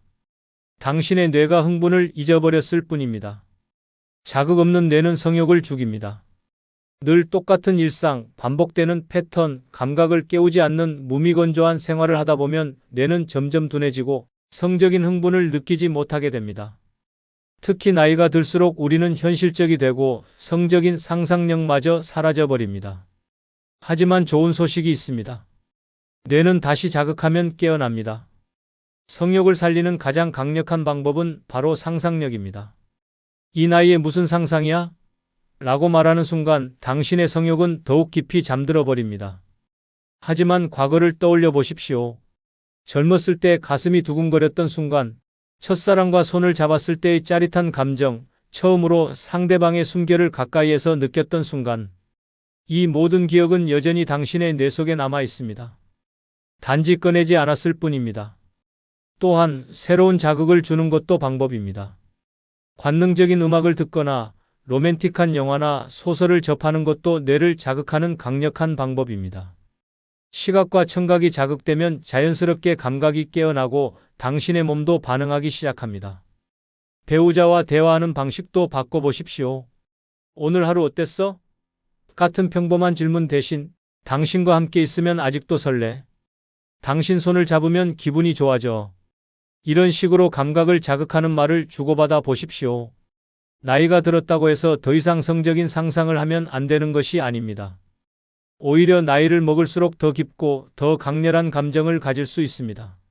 성욕은 몸이 아니라 뇌에서 시작됩니다. 뇌를 자극하면 당신의 몸도 다시 반응합니다. 상상을 멈추지 마십시오. 생각하는 순간 당신의 성욕은 다시 살아납니다. 세 번째, 피를 뜨겁게 돌려야 성욕이 살아납니다. 성욕이 줄어드는 가장 큰 이유는 혈액순환 문제입니다. 몸이 반응하지 않는 것이 아니라 충분한 혈류가 공급되지 않기 때문에 반응하지 못하는 것입니다. 나이가 들수록 혈관이 좁아지고 탄력을 잃으면서 혈액순환이 둔해지고 자연스럽게 성적 반응도 약해집니다. 심장이 활발하게 뛰고 혈액이 잘 돌 때 몸은 다시 뜨거워질 수 있습니다. 많은 사람들이 이렇게 말합니다. 나이 들면 원래 그런 거 아니야? 이제 그런 거 신경 쓰지 말고 편하게 살아야지. 하지만 성욕은 저절로 사라지는 것이 아닙니다. 몸을 제대로 관리하지 못해서 약해지는 것입니다. 혈액이 원활하게 돌면 성적인 감각도 자연스럽게 되살아납니다. 가장 먼저 해야 할 것은 몸을 움직이는 것입니다. 운동은 최고의 천연 강장제입니다. 걷기, 가벼운 근력 운동, 요가, 스트레칭 같은 간단한 활동만으로도 혈류가 개선되고 몸이 다시 반응하기 시작합니다. 특히 골반 주변 근육을 활성화하는 운동을 하면 혈액순환이 더욱 원활해지면서 성적 감각이 살아납니다. 음식도 중요한 역할을 합니다. 매운 음식, 다크 초콜릿, 견과류, 해산물은 혈관을 확장시키고 혈류를 원활하게 만들어 몸을 더욱 민감하게 만듭니다. 특히 굴과 아몬드, 수박 같은 음식은 혈액순환을 촉진하고 신체적인 반응을 극대화하는 데 도움을 줍니다. 몸을 따뜻하게 유지하는 것도 필수입니다. 뜨거운 물로 목욕을 하거나 반신욕을 하면 혈관이 확장되고 근육이 이완되면서 몸이 한층 더 민감해집니다. 따뜻한 체온은 자연스럽게 성적 욕구를 자극하며 몸의 감각을 더욱 예민하게 만듭니다. 요즘은 그냥 그런 생각 자체가 안 들어. 몸이 움직여야 반응하는 법이야. 가만히 있으면 더 멀어져. 이런 대화가 오고 가는 순간 우리는 문제의 원인을 알 수 있습니다. 성욕이 약해지는 것이 아니라 몸이 굳어가고 있는 것입니다. 혈액순환이 곧 성욕입니다. 피가 힘차게 흐를 때 몸은 자연스럽게 반응합니다. 움직이지 않으면 몸은 서서히 식어가고 성욕도 점점 사라집니다. 그러나 몸을 깨우고 활력을 되찾으면 잊고 있던 감각이 다시 살아납니다. 피가 뜨겁게 돌기 시작하면 성욕도 다시 살아납니다. 네 번째, 몸의 리듬을 깨우면 성욕이 다시 불타오릅니다. 성욕은 단순한 감정이 아니라 몸의 리듬과 깊이 연결되어 있습니다. 마치 계절이 흐르듯이 몸도 일정한 주기를 가지고 움직입니다. 하지만 나이가 들면서 이 리듬이 흐트러지고 성적인 욕구가 점점 희미해집니다. 그러나 그 감각은 완전히 사라진 것이 아닙니다. 단지 잠들어 있을 뿐이며 깨우기만 하면 다시 활활 타오를 준비가 되어 있습니다. 많은 사람들이 이렇게 말합니다. 나이 들면 그런 건 자연스럽게 사라지는 거야. 이제 와서 다시 불붙을 일이 있겠어? 하지만 성욕은 나이와 상관없이 존재합니다. 단지 우리 몸이 그 신호를 무시하고 있을 뿐입니다. 우리 몸에는 성욕을 조절하는 호르몬이 있습니다. 남성의 경우 테스토스테론이, 여성의 경우 에스트로겐과 프로게스테론이 성적인 욕구를 조절합니다. 이 호르몬은 몸이 활발하게 움직이고 감각적인 자극을 받으면 자연스럽게 분비됩니다. 하지만 나이가 들고 활동량이 줄어들면 호르몬 분비가 둔해지고 결국 성욕도 점점 약해지게 됩니다. 요즘 따라 예전 같지가 않네. 그건 내 몸이 익숙해져서 그래. 변화를 줘야지. 이런 대화가 오가는 순간 문제의 원인은 명확해집니다. 몸이 새로운 자극을 잃었을 뿐입니다. 가장 먼저 해야 할 일은 몸의 리듬을 되찾는 것입니다. 규칙적인 생활이 중요합니다. 잠자리에 드는 시간과 기상 시간을 일정하게 맞추고 하루 중 햇빛을 충분히 쬐는 것이 필요합니다. 특히 아침에 태양을 보면 멜라토닌과 세로토닌 분비가 활성화되어 몸이 더욱 활력을 찾습니다. 신체적인 접촉을 늘리는 것도 방법입니다. 단순히 성적인 관계를 맺는 것이 아니라 가벼운 스킨십부터 시작하는 것이 중요합니다. 손을 잡거나 가볍게 어깨를 감싸는 것만으로도 옥시토신이라는 호르몬이 분비되며 이는 자연스럽게 성적인 욕구를 불러일으킵니다. 사람이 너무 규칙적으로 살면 지루해지잖아. 그렇지. 하지만 몸이 원래 그런 리듬을 좋아해. 맞춰주면 확 달라진다니까? 대화 속에서 우리는 답을 찾을 수 있습니다. 몸의 리듬이 흐트러지면 감각도 무뎌지고 성욕도 점점 사라집니다. 하지만 리듬을 되찾으면 몸은 다시 반응하기 시작합니다. 성욕은 단순한 충동이 아니라 몸이 만들어내는 자연스러운 흐름입니다. 이 흐름을 다시 회복하면 몸은 다시금 예전처럼 반응하기 시작합니다. 리듬을 되찾고 몸이 원래 가지고 있던 활력을 다시 불러오십시오. 성욕은 사라진 것이 아니라 당신이 깨우길 기다리고 있을 뿐입니다. 다섯 번째, 상상력이 곧 성욕이다. 머릿속에서 불을 지펴라. 성욕은 단순히 몸이 반응하는 것이 아니라 머릿속에서 먼저 시작됩니다. 우리의 뇌는 가장 강력한 성적 기관이며 자극이 없다면 몸도 반응하지 않습니다. 그런데 나이가 들면서 일상의 반복과 무뎌진 감각 때문에 상상력이 사라지고 결국 성욕도 점점 희미해집니다. 그러나 다시 불을 지피는 방법은 분명히 있습니다. 나이 들면 그런 상상도 필요 없지 않나? 필요 없기는 머릿속에서 먼저 불이 붙어야 몸도 반응하는 거야. 이런 대화가 오가는 순간 우리는 성욕의 본질이 무엇인지 깨닫게 됩니다. 어릴 때는 모든 것이 새롭고 신선했습니다. 작은 자극에도 상상력이 폭발했고 그만큼 감각도 예민하게 반응했습니다. 그러나 나이가 들면서 현실적인 문제들, 피로감, 그리고 익숙해진 관계 속에서 상상력이 점점 사라졌습니다. 문제는 몸이 아니라 뇌가 먼저 식어버린 것입니다. 가장 먼저 해야 할 일은 머릿속에서 성적인 호기심을 되살리는 것입니다. 성적 호기심은 단순한 욕망이 아니라 삶의 활력을 유지하는 중요한 요소입니다. 자신을 설레게 만들었던 기억을 떠올려 보거나 새로운 감각을 자극할 방법을 찾아보는 것이 필요합니다. 그냥 그런 감각이 사라졌어. 그건 내가 관심을 안 가지니까 그렇지. 자극을 주면 다시 살아난다니까? 이런 대화를 나누는 순간 다시 불이 붙을 가능성이 보이기 시작합니다. 성적 상상력을 되살리는 방법은 다양합니다. 로맨틱한 영화를 보거나 감각적인 음악을 듣거나 자극적인 소설을 읽는 것도 효과적입니다. 시각적인 자극이 필요하다면 예전에 자신을 설레게 했던 순간들을 떠올려 보거나 새로운 스타일을 시도해 보는 것도 좋은 방법입니다. 이 나이에 그런 걸 다시 생각해? 그러니까 더 해야지. 생각이 멈추면 몸도 멈추는 거야. 대화 속에서 우리는 깨닫습니다. 성욕은 단순한 본능이 아니라 우리가 어떻게 생각하느냐에 달려 있습니다. 머릿속에서 불을 지피면 몸도 자연스럽게 따라옵니다. 상상력이 죽어버리면 성욕도 사라지지만 호기심을 다시 자극하면 감각은 다시 깨어납니다. 성욕은 사라지는 것이 아닙니다. 우리가 그 불씨를 어떻게 다루느냐에 따라 다시 활활 타오를 수도 있습니다. 6번째, 터놓고 말해야 뜨겁게 이어진다. 대화가 곧 성욕이다. 성욕은 단순히 몸이 반응하는 것이 아니라 상대방과의 관계에서 시작됩니다. 많은 사람들이 나이가 들수록 성생활에 대한 이야기를 꺼리거나 부끄러워하며 대화를 피합니다. 하지만 부부 사이에서 가장 중요한 것은 서로의 욕구를 솔직하게 말하는 것입니다. 말을 하지 않으면 상대방이 원하는 것이 무엇인지 알 수 없고 결국 둘 사이의 열정도 식어버립니다. 이 나이에 그런 걸 이야기한다고 뭐가 달라지겠어? 안 하면 더 멀어지지. 말 한마디만 해도 관계는 달라지는 법이야. 이런 대화가 오가는 순간 우리는 성생활이 단순한 행위가 아니라 마음을 나누는 과정이라는 것을 깨닫게 됩니다. 많은 부부가 서로의 감정을 솔직하게 표현하지 못합니다. 내가 이걸 원한다고 말하면 상대가 어떻게 생각할까? 이 나이에 그런 이야기를 꺼내면 우스워 보이지 않을까? 이런 생각이 서로를 점점 더 멀어지게 합니다. 하지만 나이를 떠나 대화는 언제나 가장 강력한 연결고리입니다. 가장 먼저 해야 할 것은 부끄러움을 버리고 솔직해지는 것입니다. 성생활에 대한 대화를 할 때 낯설고 어색할 수 있습니다. 하지만 터놓고 이야기하지 않으면 둘 사이의 문제는 해결될 수 없습니다. 예전처럼 설레지는 않네. 그럼 뭐가 좋았는지, 뭐가 필요한지 말해봐. 나도 맞춰볼 테니까. 이런 대화가 오가는 순간 성생활은 단순한 행위가 아니라 서로를 알아가는 과정이라는 것을 깨닫게 됩니다. 서로 원하는 것이 다를 수도 있습니다. 어떤 사람은 신체적인 접촉을 원하고 어떤 사람은 감정적인 교감을 더 중요하게 생각합니다. 하지만 말을 하지 않으면 상대방이 원하는 것이 무엇인지 알 수 없습니다.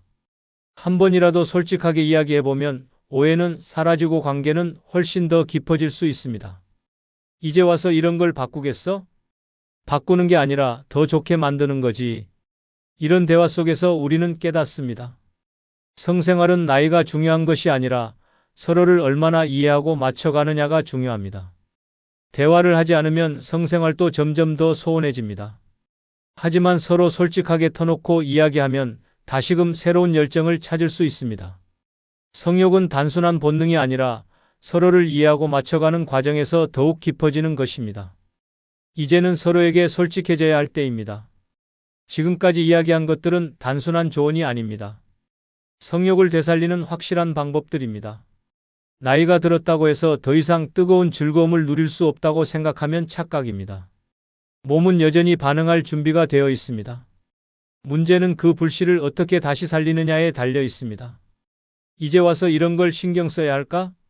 이미 늦어버린 거 아닐까? 절대 그렇지 않습니다. 욕망은 나이를 따지지 않습니다. 중요한 건 그 불꽃을 다시 지펴야겠다는 의지입니다. 몸을 움직이고 감각을 깨우고 상상력을 자극하며 상대와 솔직하게 대화하면 그 뜨거운 감각은 다시 깨어납니다. 젊은 시절처럼 서툴고 거칠게 타오르진 않을지 몰라도 그 대신 더 깊고 짙은 만족감을 느낄 수 있습니다. 성욕은 사라진 게 아닙니다. 단지 우리가 그 불꽃을 어떻게 피울지 잊고 있었을 뿐입니다. 기다릴 필요 없습니다. 지금 이 순간부터 다시 시작하면 됩니다. 당신의 욕망은 다시 불타오를 준비가 되어 있습니다. 이제 그 불씨를 되찾아 당신만의 열정을 되살릴 차례입니다. 끝으로 구독과 좋아요 부탁드립니다. 늘 건강하시기 바랍니다. 노년에는 평온하고 행복한 삶을 살아야 한다고들 합니다. 하지만 현실은 다릅니다. 나이가 들수록 주변을 맴도는 인간관계가 오히려 독이 되는 경우가 많습니다. 나를 지치게 하고 내 남은 인생을 갉아먹으며 한순간도 편하게 살지 못하게 만드는 사람들이 있습니다. 그들은 은근하게 다가와 나의 삶을 조종하고 내 정신을 병들게 만듭니다. 문제는 그들을 알아채지 못하면 평생 피곤한 관계 속에서 허우적대다가 생을 마감하게 된다는 것입니다. 나이가 들면 외롭지 않으려면 누구라도 붙잡아야 해. 이런 말에 속아 아무 인간이나 곁에 두는 순간 당신의 인생은 더 피곤하고 비참해집니다. 외롭다고 해서 아무 관계나 유지하는 것은 독을 마시는 것과 같습니다. 지금부터 노년의 삶을 망치는 절대 만나면 안 되는 6가지 유형의 사람들을 알아보겠습니다. 만약 당신 곁에 이런 유형이 있다면 단호하게 끊어내야 합니다. 남은 인생을 편안하고 품격 있게 살기 위해서는 반드시 정리해야 할 관계들이 있습니다. 자, 이제 가려내고 버릴 시간입니다. 구독, 좋아요 누르시면 시작하겠습니다. 첫 번째, 남과 비교하며 열등감을 조장하는 사람입니다. 나이가 들수록 가장 피해야 할 인간 유형이 있습니다. 바로 남과 비교하며 열등감을 조장하는 사람입니다. 이들은 대놓고 너는 왜 그렇게 초라하게 사니? 라고 말하지 않습니다. 하지만 한마디 한마디에 가시가 박혀 있습니다. 우리 누구는 손주들이 용돈도 두둑이 주고 여행도 보내준다더라. 내 친구는 자식들이 집도 사주고 요양보호사도 붙여준다던데 넌 혼자서 힘들게 사네? 이런 말을 듣는 순간 한숨이 절로 나옵니다. 젊었을 때는 치열하게 살면서 비교를 당해도 나도 열심히 하면 되겠지라고 넘겼을지도 모릅니다. 하지만 이제는 다릅니다. 노년에 이런 말을 듣게 되면 내 삶이 초라하게 느껴지고 불필요한 후회만 늘어납니다. 더 심각한 것은 이런 사람을 자주 만나면 내 자존감이 서서히 무너진다는 점입니다. 이런 부류의 사람들은 대체로 남들과 비교하면서 자신의 우월감을 확인하려는 심리적 기제가 깔려 있습니다. 본인도 불만족스러운 삶을 살고 있으면서 남과 비교하며 상대를 깎아내려야 마음의 위안을 얻는 것입니다. 가장 비열한 점은 이런 말을 듣는 사람이 자기도 모르게 영향을 받아 마음이 무너진다는 점입니다. 비교당하는 순간 쓸데없는 생각이 꼬리를 물게 됩니다. 나는 왜 이렇게 살고 있을까? 내가 뭘 잘못했나? 하지만 돌이켜보면 누구나 자신의 방식대로 살아온 것입니다. 내가 선택한 길이 있고 그 길에서 얻은 나만의 행복이 있습니다. 그런데도 이런 인간들과 엮이면 오롯이 쌓아온 내 인생을 부정당하는 느낌이 들게 됩니다. 이제 그런 사람들과 거리를 둬야 합니다. 남과 비교하며 열등감을 조장하는 사람은 절대 내 곁에 둘 필요가 없습니다. 비교하는 말이 나오면 단호하게 선을 긋는 것이 답입니다. 나는 내 방식대로 잘 살고 있습니다. 라고 확실히 말해야 합니다. 그리고 상대가 계속해서 비교를 한다면 그 자리에서 벗어나야 합니다. 인생을 사는 데 있어서 타인의 잣대는 전혀 중요하지 않습니다. 노년은 더 이상 남들과 경쟁하며 사는 시기가 아닙니다. 내 삶을 만족스럽게 그리고 후회 없이 사는 것이 가장 중요합니다. 비교당하며 자존감이 흔들리는 순간 내 노후는 피곤하고 불행해질 뿐입니다. 그러니 아무리 외로워도 이런 사람과는 절대 엮이지 마십시오. 당신의 자존감을 갉아먹는 인간들은 당신의 삶에 어떤 도움도 주지 않습니다. 두 번째, 필요할 때만 연락하는 사람입니다. 살면서 누구나 한 번쯤은 경험했을 것입니다. 평소에는 아무 연락도 없다가 꼭 자기한테 필요할 때만 연락하는 사람이 있습니다. 한마디로 이용하려고 접근하는 사람입니다. 오랜만이야. 잘 지내지? 라는 문자가 오면 순간 반가운 마음이 들 수도 있습니다. 하지만 그 다음 이어지는 말이 대개 이렇습니다. 혹시 보증 좀 서줄 수 있어? 급한데 돈 좀 빌려줄 수 있을까? 내가 요즘 힘든데 좀 도와줄 수 있지? 연락이 오면 기대하지 마십시오. 이들은 당신이 잘 지내는지 궁금해서 연락하는 것이 아닙니다. 처음에는 친절한 척합니다. 하지만 결국은 자기 목적을 채우기 위해 다가오는 것입니다. 한두 번은 도와줄 수도 있습니다. 하지만 계속 이런 관계가 반복된다면 어느 순간 당신은 그 사람의 무료 도우미가 되어 있을 것입니다. 이런 사람들의 특징은 자신이 원하는 걸 얻고 나면 언제 그랬냐는 듯이 연락이 뚝 끊긴다는 것입니다. 필요할 때만 당신을 찾고 그 외에는 당신이 어떻게 사는지조차 관심 없습니다. 그러다가 또 무슨 일이 생기면 다시 연락이 옵니다. 잘 지내지? 밥 한번 먹자. 하지만 그 밥 한 끼가 진짜 보고 싶어서가 아니라 뭔가 부탁할 일이 있기 때문입니다. 가장 기분 나쁜 순간은 내가 그들의 요청을 거절했을 때입니다. 평소에 잘 지내던 사람처럼 행동하다가 도움을 요청했는데 거절하면 태도가 싹 바뀝니다. 야, 내가 너한테 그동안 어떻게 했는데 이럴 수가 있냐? 이거 좀 도와주는 게 그렇게 어려워? 심지어는 내가 그 정도 배려도 못 해주냐? 라고 적반하장 태도를 보이기도 합니다. 한마디로 당신은 필요할 때만 쓰는 도구일 뿐 사람이 아닙니다. 노년에는 더 이상 이런 관계에 에너지를 소모할 필요가 없습니다. 이제는 내가 나를 챙길 시간입니다. 평생 남을 위해 희생하며 살아왔다면 이제라도 냉정해져야 합니다. 필요할 때만 연락하는 사람에게 더 이상 내 시간과 감정을 빼앗기지 마십시오. 만약 연락이 왔을 때 이제는 내가 힘들어서 도와줄 수 없다라고 말했을 때 상대방이 바로 연락을 끊거나 서운한 반응을 보인다면 그 사람은 애초부터 내 인생에 필요 없는 존재입니다.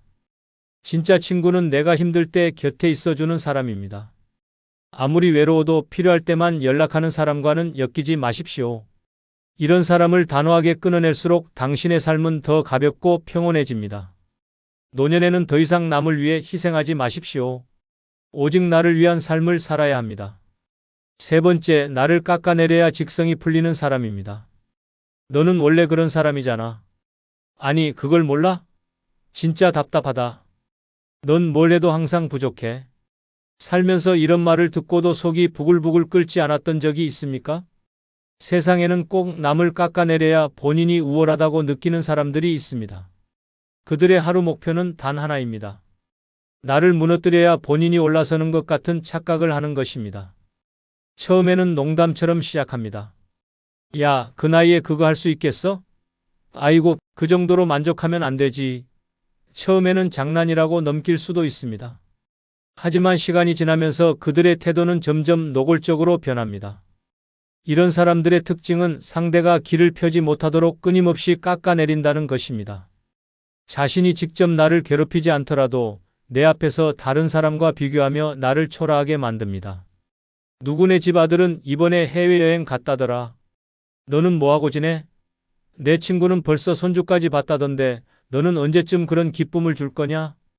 이런 말은 칭찬도 아니고 걱정도 아닙니다. 단순한 비교를 빙자한 비하입니다.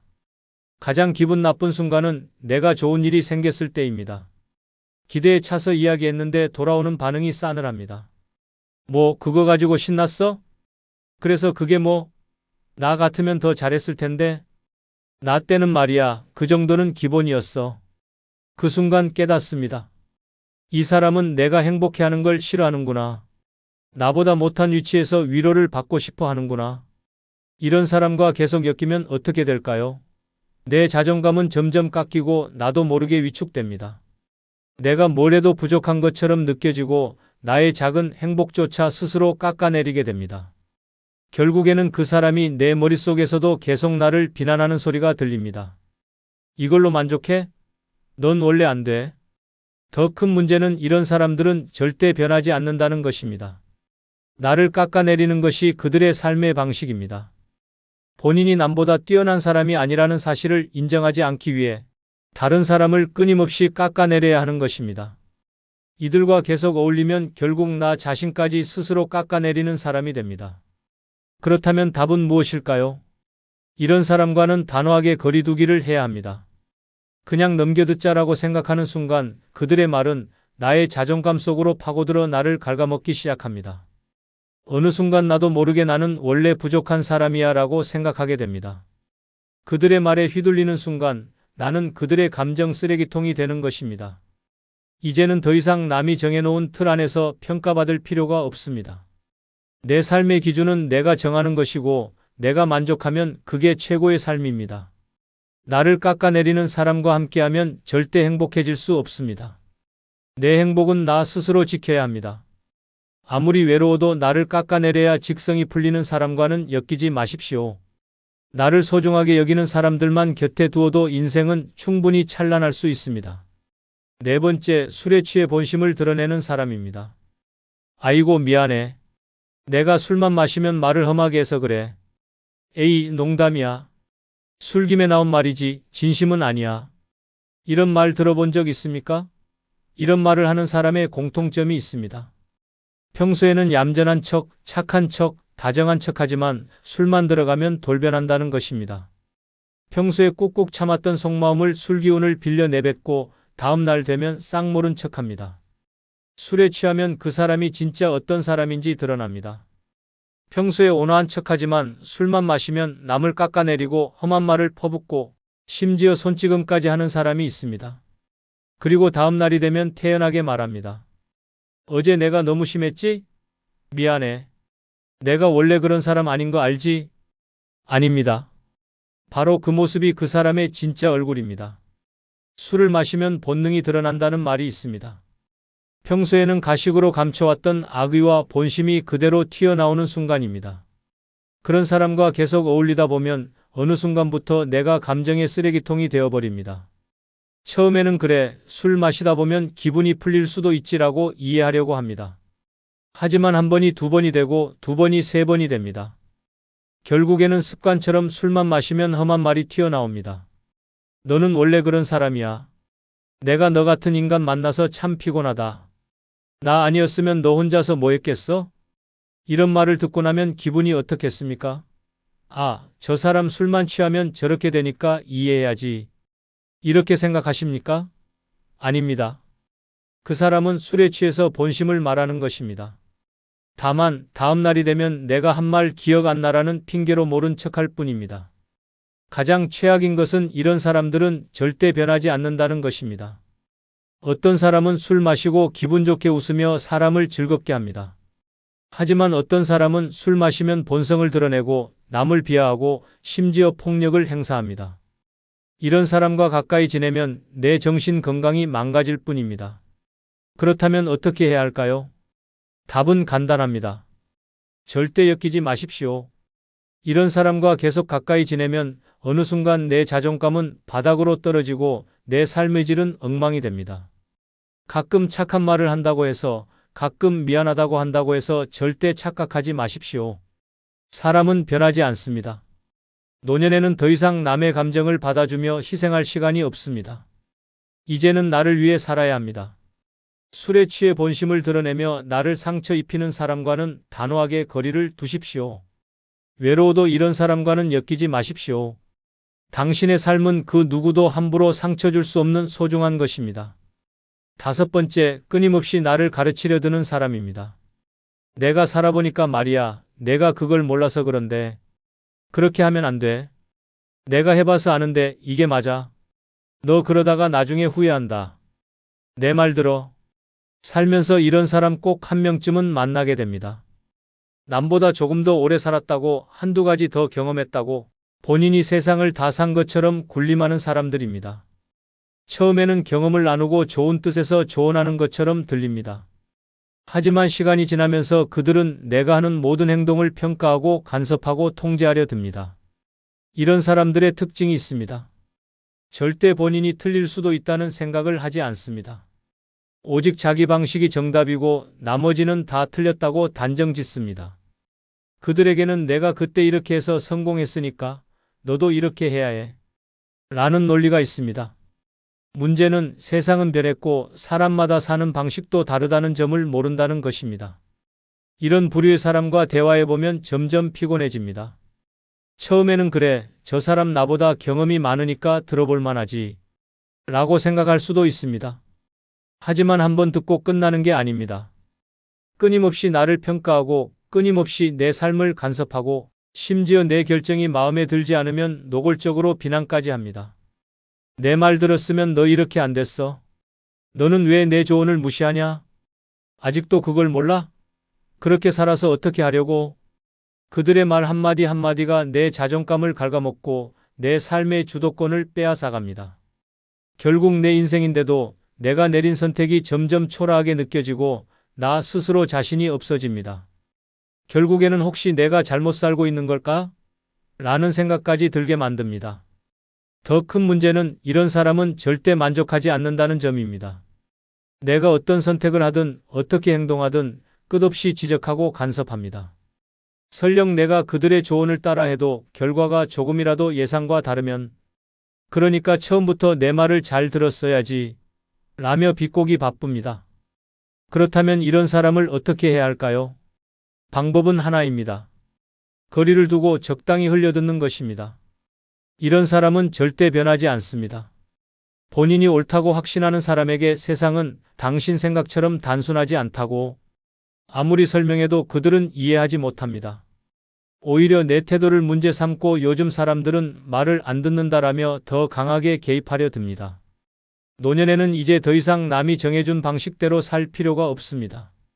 나는 내가 원하는 대로 살아도 됩니다. 나의 선택이 정답이고 나의 방식이 가장 편한 것입니다. 끊임없이 나를 가르치려 들고 내 삶을 평가하는 사람과 엮이면 결국 남의 인생을 살게 됩니다. 이제는 내 인생을 내가 주도할 시간입니다. 아무리 외로워도 끊임없이 가르치려 드는 사람과는 엮이지 마십시오. 당신은 더 이상 학생이 아니며 누군가에게 평가받아야 할 존재도 아닙니다. 내 삶의 주인은 오직 나 자신입니다. 6번째, 남 험담을 밥 먹듯이 하는 사람입니다. 야, 걔 완전 가식 덩어리야. 너 그거 몰랐어? 그 사람 착한 척하는 거지 뒤에서 별짓 다 한다니까? 나만 알고 있던 건데 너한테만 살짝 말해줄게. 이런 말로 시작하는 사람들이 있습니다. 누구든 험담의 대상으로 삼고 마치 비밀을 폭로하는 것처럼 이야기합니다. 하지만 잘 생각해 보십시오. 이런 사람이 다른 사람 험담을 내 앞에서 한다면 내가 없는 자리에서는 내 험담도 하고 있을 가능성이 큽니다. 험담을 밥 먹듯이 하는 사람들은 독성가스를 내뿜는 것과 같습니다. 그들이 있는 곳에서는 항상 누군가가 씹히고 평가당하고 비꼬이는 말이 오갑니다. 처음에는 단순한 수다처럼 들릴 수도 있습니다. 하지만 시간이 지나면서 그 대화는 점점 더 독해집니다. 그 사람 요즘 돈이 좀 없나 봐. 옷차림이 영 아니더라. 애들한테 돈 쓰는 거 보니까 얼마나 벌어오는지 대충 감이 오지 않아? 그 집은 겉으로만 멀쩡하지 속은 아주 개판일걸? 이런 말을 계속 듣고 있으면 어떻게 될까요? 처음에는 가십으로 넘길 수도 있습니다. 하지만 점점 나도 모르게 남을 평가하는 태도가 익숙해지고 결국에는 내가 그런 말에 휘둘리게 됩니다. 그리고 나도 험담의 대상이 될 수 있습니다. 험담을 좋아하는 사람에게 비밀을 털어놓는 순간 그 이야기는 곧 온 동네에 퍼지게 됩니다. 험담을 자주 하는 사람들은 한 가지 공통점이 있습니다. 자기 자신은 험담에서 절대 자유로울 수 없다는 사실을 절대 인정하지 않는다는 점입니다. 마치 자신은 완벽한 사람인 것처럼 군림하면서 다른 사람들의 사소한 실수와 단점을 확대해서 떠벌립니다. 그들에게는 대화의 목적이 없습니다. 오직 남을 깎아내려야 직성이 풀리는 것입니다. 이들과 오래 어울리다 보면 결국 내 삶에도 부정적인 기운이 깃들게 됩니다. 누군가를 경계하게 되고 남의 시선을 의식하게 되고 심지어 나도 모르게 남을 평가하는 태도가 몸에 배게 됩니다. 사람은 보고 듣는 것에 영향을 받을 수밖에 없습니다. 늘 부정적인 말과 남의 단점을 들으며 시간을 보내다 보면 내 마음속에도 그 어두운 기운이 스며들게 됩니다. 그렇다면 이런 사람을 어떻게 해야 할까요? 방법은 하나입니다. 거리를 두고 절대 깊은 대화를 나누지 않는 것입니다. 험담을 하는 사람들은 관심을 갈구하는 경우가 많습니다. 그러니 그들이 험담을 시작할 때 적극적으로 맞장구 치지 않는 것이 중요합니다. 그럴 수도 있겠네. 정도로 짧게 반응하고 대화를 다른 주제로 돌리는 것이 좋습니다. 그리고 무엇보다 그런 사람들과의 관계를 자연스럽게 멀어지도록 유도해야 합니다. 험담을 듣고 있으면 결국 그 도끼에 나도 중독됩니다. 남을 비난하는 데 익숙해지고 남의 불행을 즐기는 태도가 생깁니다. 하지만 그런 관계 속에서는 절대 행복해질 수 없습니다. 내 인생은 험담 속에서 소모될 만큼 하찮지 않습니다. 아무리 외로워도 남 험담을 밥 먹듯이 하는 사람과는 엮이지 마십시오. 그들은 독을 뿌리고 다니는 사람들입니다. 남을 험담하는 사람 곁에 오래 머무르면 언젠가는 나도 그 독에 중독될 것입니다. 평온하고 행복한 인생을 원한다면 험담과는 거리를 두는 것이 가장 현명한 선택입니다. 사람은 누구와 함께 하느냐에 따라 인생이 달라집니다. 아무리 혼자가 외로워도 내 정신을 피폐하게 만드는 사람과 함께하는 것은 지옥과 같습니다. 그냥 참고 지내면 되지 않을까? 그렇게 참는 순간 당신의 노년은 평온과 거리가 먼 고통이 됩니다. 이제는 남 눈치 보면서 살아야 할 이유가 없습니다. 내 삶이 가장 소중합니다. 필요 없는 관계는 과감하게 정리하고 나를 진심으로 아끼고 이해해주는 사람과 함께 하십시오. 노년은 인생의 마지막 장이 아니라 가장 자유롭고 빛나는 시간이 될 수도 있습니다. 하지만 그것은 당신이 어떤 사람들과 함께 하느냐에 달려 있습니다. 당신의 인생을 좀먹는 관계는 이제 그만 버릴 때입니다. 남은 생을 온전히 나를 위해 그리고 진짜 내 사람들과 함께 살아가십시오. 지금부터라도 늦지 않았습니다. 끝으로 구독, 좋아요 해주시면 복 받으실 겁니다. 감사합니다. 다들 늙어서 혼자 사는 건 외롭고 비참할 거라고 생각합니다. 하지만 정말 그럴까요? 잘못된 관계에 얽매여 스트레스 받으며 사는 것보다 오히려 혼자가 더 자유롭고 행복할 수도 있습니다. 아무리 자식이 있어도 결국 혼자 남는 건 시간 문제입니다. 기대는 순간 실망이 따라오고 의지하는 순간 불행이 시작됩니다. 그래도 혼자 있으면 심심하지 않을까? 누군가가 곁에 있어야 하지 않을까? 아닙니다. 준비만 잘하면 혼자 사는 삶이야말로 가장 평온하고 만족스러운 인생이 될 수 있습니다. 누구에게도 휘둘리지 않고 내 인생의 주인이 되는 것, 이것이야말로 진짜 성공적인 노년입니다. 쓸데없는 걱정과 후회는 버리고 오직 나만을 위한 삶을 준비해야 합니다. 지금부터 혼자여도 전혀 외롭지 않고 오히려 더 빛나는 삶을 살기 위해 꼭 준비해야 할 6가지를 알아보겠습니다. 구독, 좋아요 누르시면 시작하겠습니다. 첫 번째, 필요할 때 도움받을 수 있는 최소한의 인간관계 유지해야 합니다. 노년에 혼자 산다는 것은 절대 고립되어 살아야 한다는 뜻이 아닙니다. 오히려 필요할 때 도움받을 수 있는 최소한의 인간관계를 유지하는 것이야말로 혼자서도 당당하게 살아가는 최고의 전략입니다. 문제는 무작정 인간관계를 넓히는 것이 아니라 정말 믿을 수 있는 사람만 남겨야 한다는 것입니다. 나이가 들면 불가피하게 몸이 예전 같지 않습니다. 갑자기 아파서 병원에 가야 할 수도 있고 작은 가정 문제 하나를 해결하는 것도 어려울 때가 있습니다. 이럴 때 누구에게 부탁하지? 라는 생각이 먼저 든다면 이미 노후 준비가 제대로 되어 있지 않은 것입니다. 혼자 살아도 최소한 도움을 요청할 수 있는 사람이 단 한 명이라도 있어야 합니다. 가장 중요한 것은 무리한 부탁을 하지 않고도 서로 도와줄 수 있는 관계를 만들어두는 것입니다. 사람은 누구나 도움을 필요로 합니다. 하지만 노년에는 특히 더 그렇습니다.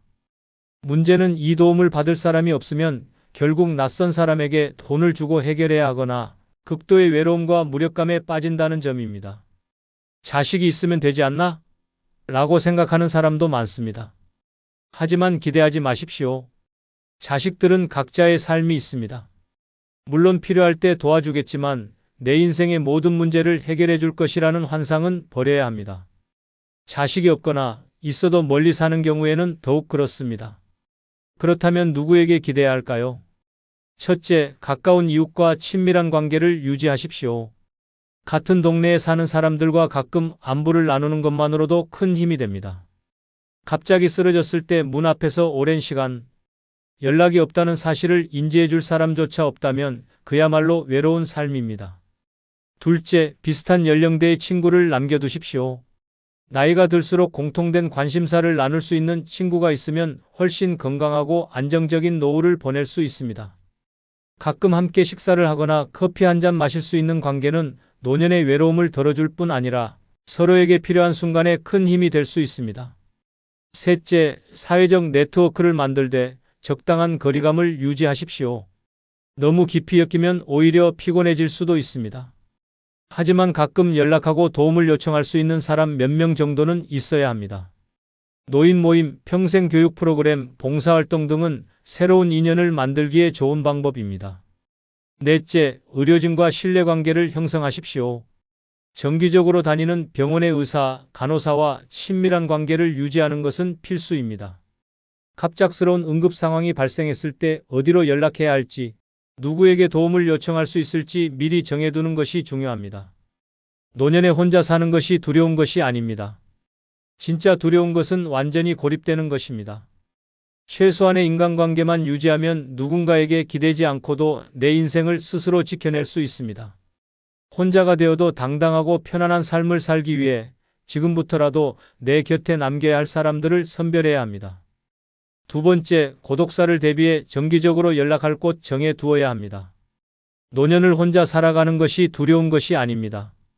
진짜 두려운 것은 아무도 나의 존재를 모른 채 세상을 떠나는 것입니다. 고독사라는 단어는 이제 뉴스에서 흔하게 접할 수 있는 단어가 되었습니다. 하지만 그것이 남의 이야기라고 생각하는 순간 그 끝은 예상보다 훨씬 처참할 수 있습니다. 몇 달이 지나도록 연락이 끊긴 사람, 우편물이 쌓여도 누구도 신경 쓰지 않는 사람, 냄새가 퍼진 후에야 발견되는 사람. 그들의 공통점은 혼자 살았다는 것이 아닙니다. 누군가와 정기적으로 연락하는 습관을 만들지 않았다는 것입니다. 나는 건강하니까 괜찮아. 아직은 문제 없으니까 신경 쓸 필요 없어. 이렇게 방심하는 순간 당신을 기억하는 사람이 아무도 없을 수도 있습니다. 나이가 들면 자연스럽게 주변 사람과의 관계가 줄어들고 자식이 있어도 각자의 삶이 바빠지면서 연락이 뜸해지는 경우가 많습니다. 젊었을 때는 몰랐지만 나이가 들면 누구든지 사회와 점점 멀어지는 것을 피할 수 없습니다. 그렇다면 어떻게 해야 할까요? 첫째, 정기적으로 연락할 사람을 최소 2명 이상 정해 두어야 합니다. 가까운 가족이든 친구든 이웃이든 상관없습니다. 중요한 것은 일주일에 한 번 이상 안부를 묻고 서로 살아있다는 것을 확인할 수 있는 관계를 유지하는 것입니다. 일이 바빠서 연락을 못했다는 핑계는 노년에는 통하지 않습니다. 시간이 지나면 그 핑계는 그 사람이 연락이 없어서 그냥 바쁜 줄 알았다라는 후회로 바뀌게 됩니다. 둘째, 지자체에서 운영하는 고독사 예방 시스템에 가입하는 것도 방법입니다. 요즘은 홀로 사는 노인들을 위한 복지 서비스가 많아졌습니다.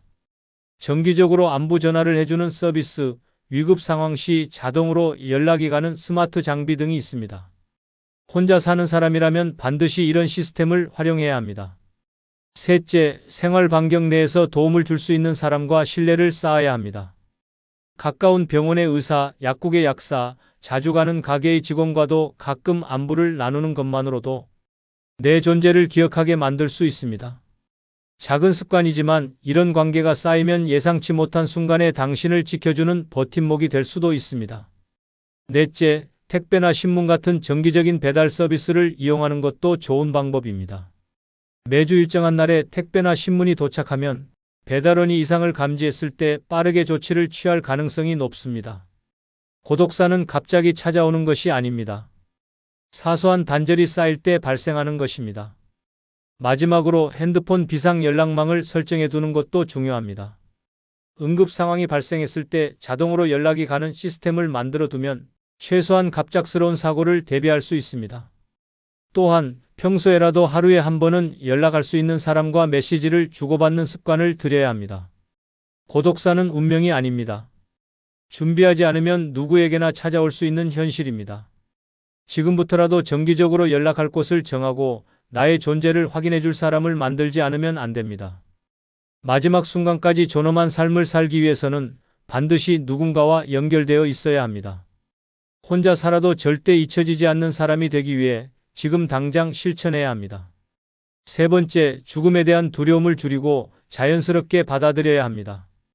죽음을 이야기하는 순간 많은 사람들이 불길하다며 말을 돌립니다.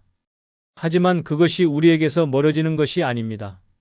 죽음은 누구에게나 오며 피할 수 없는 인생의 마지막 관문입니다. 문제는 그것을 어떤 태도로 받아들이느냐입니다. 두려움에 떨며 남은 시간을 불안 속에서 살 것인지 담담하게 받아들이며 하루하루를 더 가치 있게 보낼 것인지 선택은 우리에게 달려 있습니다. 젊을 때는 죽음이 먼 이야기처럼 느껴지지만 나이가 들수록 그것이 현실로 다가옵니다. 주변의 친구가 하나둘 세상을 떠나고 아침에 일어날 때마다 몸이 예전 같지 않음을 느끼게 됩니다. 그러다 보니 점점 죽음에 대한 공포가 커지고 괜히 건강 염려증이 생기기도 합니다.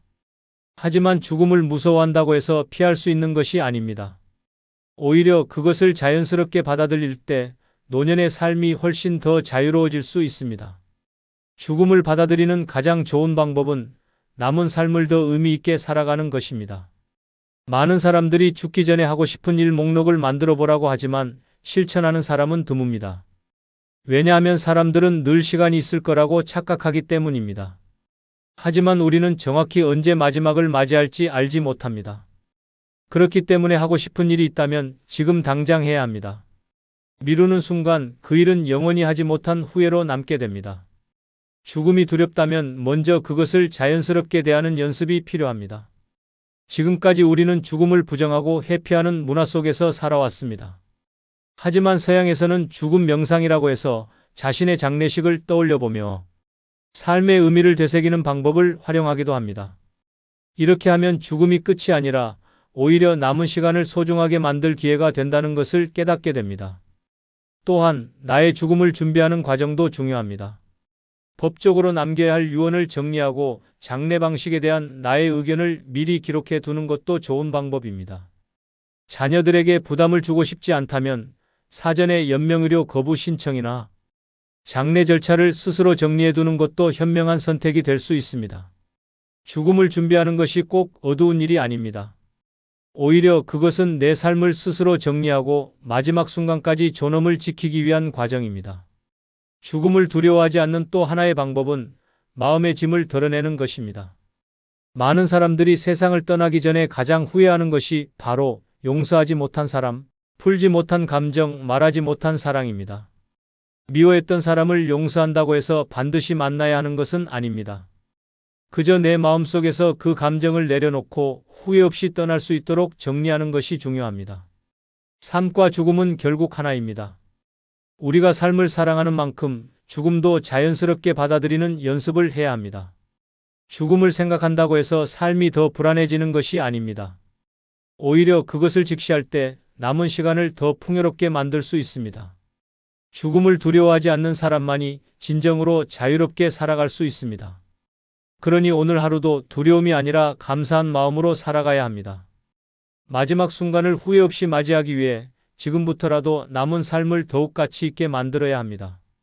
네 번째, 평생 살아갈 집 미리 결정해 두어야 합니다. 나이가 들면 가장 중요한 것은 어디서 어떻게 살아갈 것인지입니다. 한평생 살아온 집이 있을 수도 있고 이제는 관리하기 힘들어 작은 집으로 옮겨야 할 수도 있습니다. 하지만 분명한 것은 노후의 삶을 편안하고 안정적으로 살기 위해서는 내 거처를 미리 결정해 두어야 한다는 점입니다. 그때 가서 생각하면 되지라고 미루다 보면 결국 급하게 결정을 내려야 하는 순간이 옵니다. 몸이 불편해지고 관리가 어려워지면서 부랴부랴 이사를 고려하지만 이미 선택지가 제한되어 있는 경우가 많습니다. 무엇보다 몸이 약해진 상태에서 집을 옮기는 것은 큰 스트레스가 됩니다. 평생 익숙했던 동네를 떠나는 것도 쉽지 않고 친숙한 공간을 포기하는 것도 정신적으로 큰 부담이 될 수 있습니다. 노후의 집을 결정할 때 가장 중요한 것은 편안함과 안전입니다. 젊을 때는 집의 크기나 인테리어에 관심이 많지만 나이가 들면 계단이 없는지, 병원과 시장이 가까운지, 관리가 쉬운 구조인지가 더 중요해집니다. 넓고 큰 집이 좋을 것 같지만 막상 노인이 되면 청소도 어렵고 유지비도 부담이 됩니다. 오히려 아담하면서도 관리가 쉬운 집이 훨씬 더 적합합니다. 또한 혼자 살 것인지 공동주택에서 거주할 것인지도 미리 고민해야 합니다. 혼자 사는 것이 편할 수도 있지만 건강이 나빠지면 가까운 곳에 도움을 요청할 수 있는 환경이 필요합니다. 최근에는 노인 맞춤형 공동주택이나 실버타운을 고려하는 사람들도 많습니다. 아직은 이르다며 거부감을 가질 수도 있지만 오히려 건강할 때 미리 결정하고 적응하는 것이 훨씬 더 현명한 선택입니다. 집을 바꾸는 건 너무 번거롭다라고 생각할 수도 있습니다. 하지만 한 번쯤은 내가 나이 들었을 때를 가정하고 지금의 집이 적절한지 점검해 보는 것이 좋습니다. 계단이 많거나 대중교통 이용이 어려운 곳이라면 나이가 들수록 생활이 불편해질 가능성이 큽니다. 젊을 때는 별것 아닌 요소들이 노년에는 큰 걸림돌이 될 수 있기 때문입니다. 무엇보다 집을 결정할 때는 경제적인 부분도 함께 고려해야 합니다. 유지비와 세금, 향후 의료비까지 감안해서 감당할 수 있는 범위 내에서 계획을 세워야 합니다. 무리하게 큰 집을 유지하려다 보면 결국 재정적으로 부담이 될 수도 있습니다. 반대로 너무 작은 곳으로 이사했다가 생활에 불편함을 느끼는 경우도 있습니다. 내가 가장 편안하게 살 수 있는 공간을 찾는 것이 핵심입니다. 마지막으로 주거 형태를 결정할 때는 가족과 충분히 상의해야 합니다. 자녀들이 집을 팔지 말라거나 그냥 지금 집에 사시라고 이야기할 수도 있습니다. 하지만 중요한 것은 내가 어디에서 어떻게 살아갈 것인지 결정하는 것은 결국 내 몫이라는 점입니다. 자식들이 노후를 책임져주는 시대는 끝났습니다. 내 인생의 마지막을 어디서 보내고 싶은지, 누구와 함께 할 것인지 신중하게 고민해야 합니다. 집은 단순한 공간이 아닙니다. 그것은 노후의 삶의 질을 결정짓는 중요한 요소입니다. 내 몸이 불편해졌을 때도 편안하게 지낼 수 있는 곳인지, 마지막 순간까지 마음 놓고 머물 수 있는 곳인지 생각해야 합니다. 미리 준비해두면 불필요한 걱정을 덜고 남은 삶을 더 안정적으로 살아갈 수 있습니다. 지금부터라도 고민해 보아야 합니다. 당신은 마지막까지 어디에서, 누구와, 어떤 환경에서 살아가고 싶습니까? 5번째, 자식에게 기대지 않겠다는 단단한 마음가짐 가져야 합니다. 나이가 들면 자식들이 부모를 챙겨줄 거라고 생각하는 사람들이 많습니다. 그래도 내 자식인데 설마 외면하겠어? 라고 믿고 싶습니다. 하지만 현실은 다릅니다. 자식들은 이미 자기 가족을 꾸렸고 각자의 삶을 살아가고 있습니다. 아무리 부모를 사랑한다고 해도 부모가 원하는 만큼 신경을 써주기는 어렵습니다. 그렇기에 노년에 가장 중요한 것은 자식에게 기대지 않겠다는 단단한 마음을 갖는 것입니다. 많은 부모들이 자식에게 서운함을 느낍니다. 전화도 잘 안 하고 명절에 얼굴 보기도 힘들다며 속상해하는 경우가 많습니다. 하지만 그 기대 자체를 내려놓아야 합니다. 자식들도 하루하루 먹고 살기 바쁘고 육아에 지쳐 있습니다. 부모가 원한다고 해서 그들이 무조건 맞춰줄 수 있는 상황이 아닙니다. 오히려 부모가 기대를 하면 할수록 자식들은 부담을 느끼고 점점 더 멀어질 수 있습니다. 그래도 자식은 부모를 책임져야 하는 거 아닌가? 라고 생각할 수도 있습니다. 하지만 이제는 시대가 변했습니다. 부모를 봉양하는 것이 당연했던 시절은 지나갔습니다. 노후를 어떻게 보내느냐는 결국 본인의 선택과 준비에 달려 있습니다. 나도 힘들게 살았으니 자식이 돌봐줘야 한다는 생각은 더 이상 통하지 않습니다. 자식에게 기대지 않겠다고 마음을 먹으면 오히려 마음이 편해집니다. 그럼에도 불구하고 자식이 챙겨주면 감사한 일이지만 그렇지 않더라도 괜찮다는 생각을 해야 합니다. 기대하지 않으면 실망도 없고 서운함도 없습니다. 경제적으로도 자식에게 의존하려는 마음을 버려야 합니다. 자식이 부모를 부양할 거라고 믿고 돈을 함부로 쓰면 결국 나중에 본인이 힘들어집니다. 노년에는 내가 가진 돈이 곧 내 힘이라는 사실을 잊어서는 안 됩니다. 자식들에게 재산을 미리 넘겨주거나 도움을 받을 생각을 하기 전에 내 삶을 먼저 지킬 수 있는가를 고민해야 합니다. 또한 자식이 나를 자주 찾아오지 않는다고 불평하기보다는 혼자서도 행복하게 지낼 방법을 찾아야 합니다. 자식들이 매일 신경 써줄 수 없다면 친구를 만들고 취미를 갖고 나만의 삶을 즐길 줄 알아야 합니다. 외로움을 자식이 채워줄 거라고 기대하기보다는 스스로 외롭지 않은 삶을 만들어야 합니다. 무엇보다 중요한 것은 부모와 자식이 건강한 관계를 유지하는 것입니다.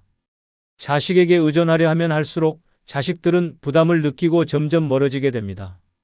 반대로 나는 내 삶을 잘 살고 있으니 걱정하지 말아라고 하면 오히려 자식들이 더 마음을 쓰고 챙기려 할 수도 있습니다.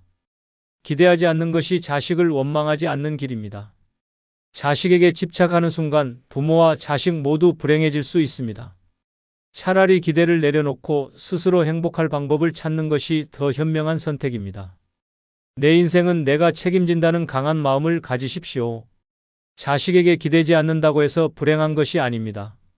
오히려 더 당당하고 자유로운 노년을 살 수 있는 길이 열립니다. 6번째, 마지막 순간까지 품위 있게 살 방법 고민해야 합니다. 나이가 들었다고 해서 인생이 끝난 것이 아닙니다. 오히려 남은 시간이 더 소중합니다. 노년의 품위는 어떻게 늙느냐가 아니라 어떻게 끝을 맞이하느냐에서 결정됩니다. 마지막 순간까지 자신을 존중하며 남들에게 짐이 되지 않는 삶을 준비하는 것이야말로 가장 현명한 선택입니다. 대부분 사람들은 자신의 마지막을 제대로 준비하지 않습니다. 그때 가면 다 해결되겠지라고 생각하다가 예상치 못한 상황에 처하게 됩니다. 그러나 인생의 마지막을 준비하지 않는 것은 정작 중요한 순간에 아무런 선택권 없이 휩쓸려가는 것과 같습니다. 우선 경제적인 부분부터 확실히 정리해야 합니다. 돈이 없으면 마지막 순간에도 남들에게 의존해야 하고 자신이 원하는 방식대로 삶을 마무리할 수도 없습니다. 연금이든 저축이든 최소한의 경제적 기반은 유지해야 합니다. 어차피 남겨봐야 소용없다는 생각에 모든 재산을 정리해버리면 막상 본인이 가장 필요할 때 쓸 돈이 없게 됩니다. 건강을 유지하는 것도 중요합니다. 마지막까지 누군가의 도움 없이 존엄성을 지키며 살아가려면 최소한의 자립은 필수입니다. 오래 사는 것이 중요한 것이 아니라 품위 있게 건강하게 사는 것이 중요합니다. 침대에 누워 남에게 의존하는 삶이 아닌 마지막까지 스스로 움직이고 결정할 수 있는 삶을 유지해야 합니다. 또한 자신의 마지막을 어떻게 맞이할 것인지도 고민해야 합니다. 병상에 누워 무의미하게 연명치료를 받으며 고통 속에 죽음을 맞이할 것인지 아니면 스스로 삶을 정리하고 편안한 죽음을 준비할 것인지에 대한 생각도 미리 해두는 것이 좋습니다. 주변 정리도 필수입니다. 관계를 정리하지 않으면 마지막 순간에 억울함과 미련만 남게 됩니다. 평생 원망만 했던 사람들에게 사과를 기대하지 말고 마음속에서 정리하는 것이 더 현명합니다. 불필요한 감정을 끌어안고 마지막 순간을 맞이할 필요는 없습니다. 무엇보다도 어떻게 기억될 것인가를 고민해야 합니다. 남은 가족과 친구들이 나를 어떻게 기억하길 바라는지 생각해 보아야 합니다. 내가 떠난 후에도 좋은 기억만 남길 것인가, 아니면 갈등과 후회만 남길 것인가. 마지막까지 품위 있게 사는 사람들은 주변 사람들에게도 좋은 영향을 미칩니다. 죽음을 두려워할 것이 아니라 마지막 순간까지 존엄성과 자립을 지키며 살아갈 방법을 고민해야 합니다. 마지막 순간까지 내가 내 삶을 결정할 수 있도록 준비하는 것, 그것이야말로 가장 품위 있는 노년을 사는 길입니다. 여러분, 혼자가 불행할 거라는 건 결국 사회가 만들어낸 편견일 뿐입니다. 노년에는 혼자서도 얼마든지 만족스럽고 풍요롭게 살 수 있습니다. 가장 중요한 것은 준비입니다. 막연한 불안감에 빠져 누가 내 곁에 있어줄까? 를 고민하는 것이 아니라 어떻게 하면 혼자서도 완벽하게 살 수 있을까? 를 생각해야 합니다. 혼자서도 편안한 집이 있고 돈 걱정 없이 생활할 수 있으며 외로움을 달래줄 취미와 인간관계가 있다면 그 누구보다도 자유롭고 만족스러운 노년을 보낼 수 있습니다. 누구에게 의지하지 않고도 오롯이 나를 위해 살아가는 인생. 이제 혼자라는 것이 두려운 것이 아니라 오히려 가장 큰 축복이 될 수 있다는 사실을 깨달아야 합니다.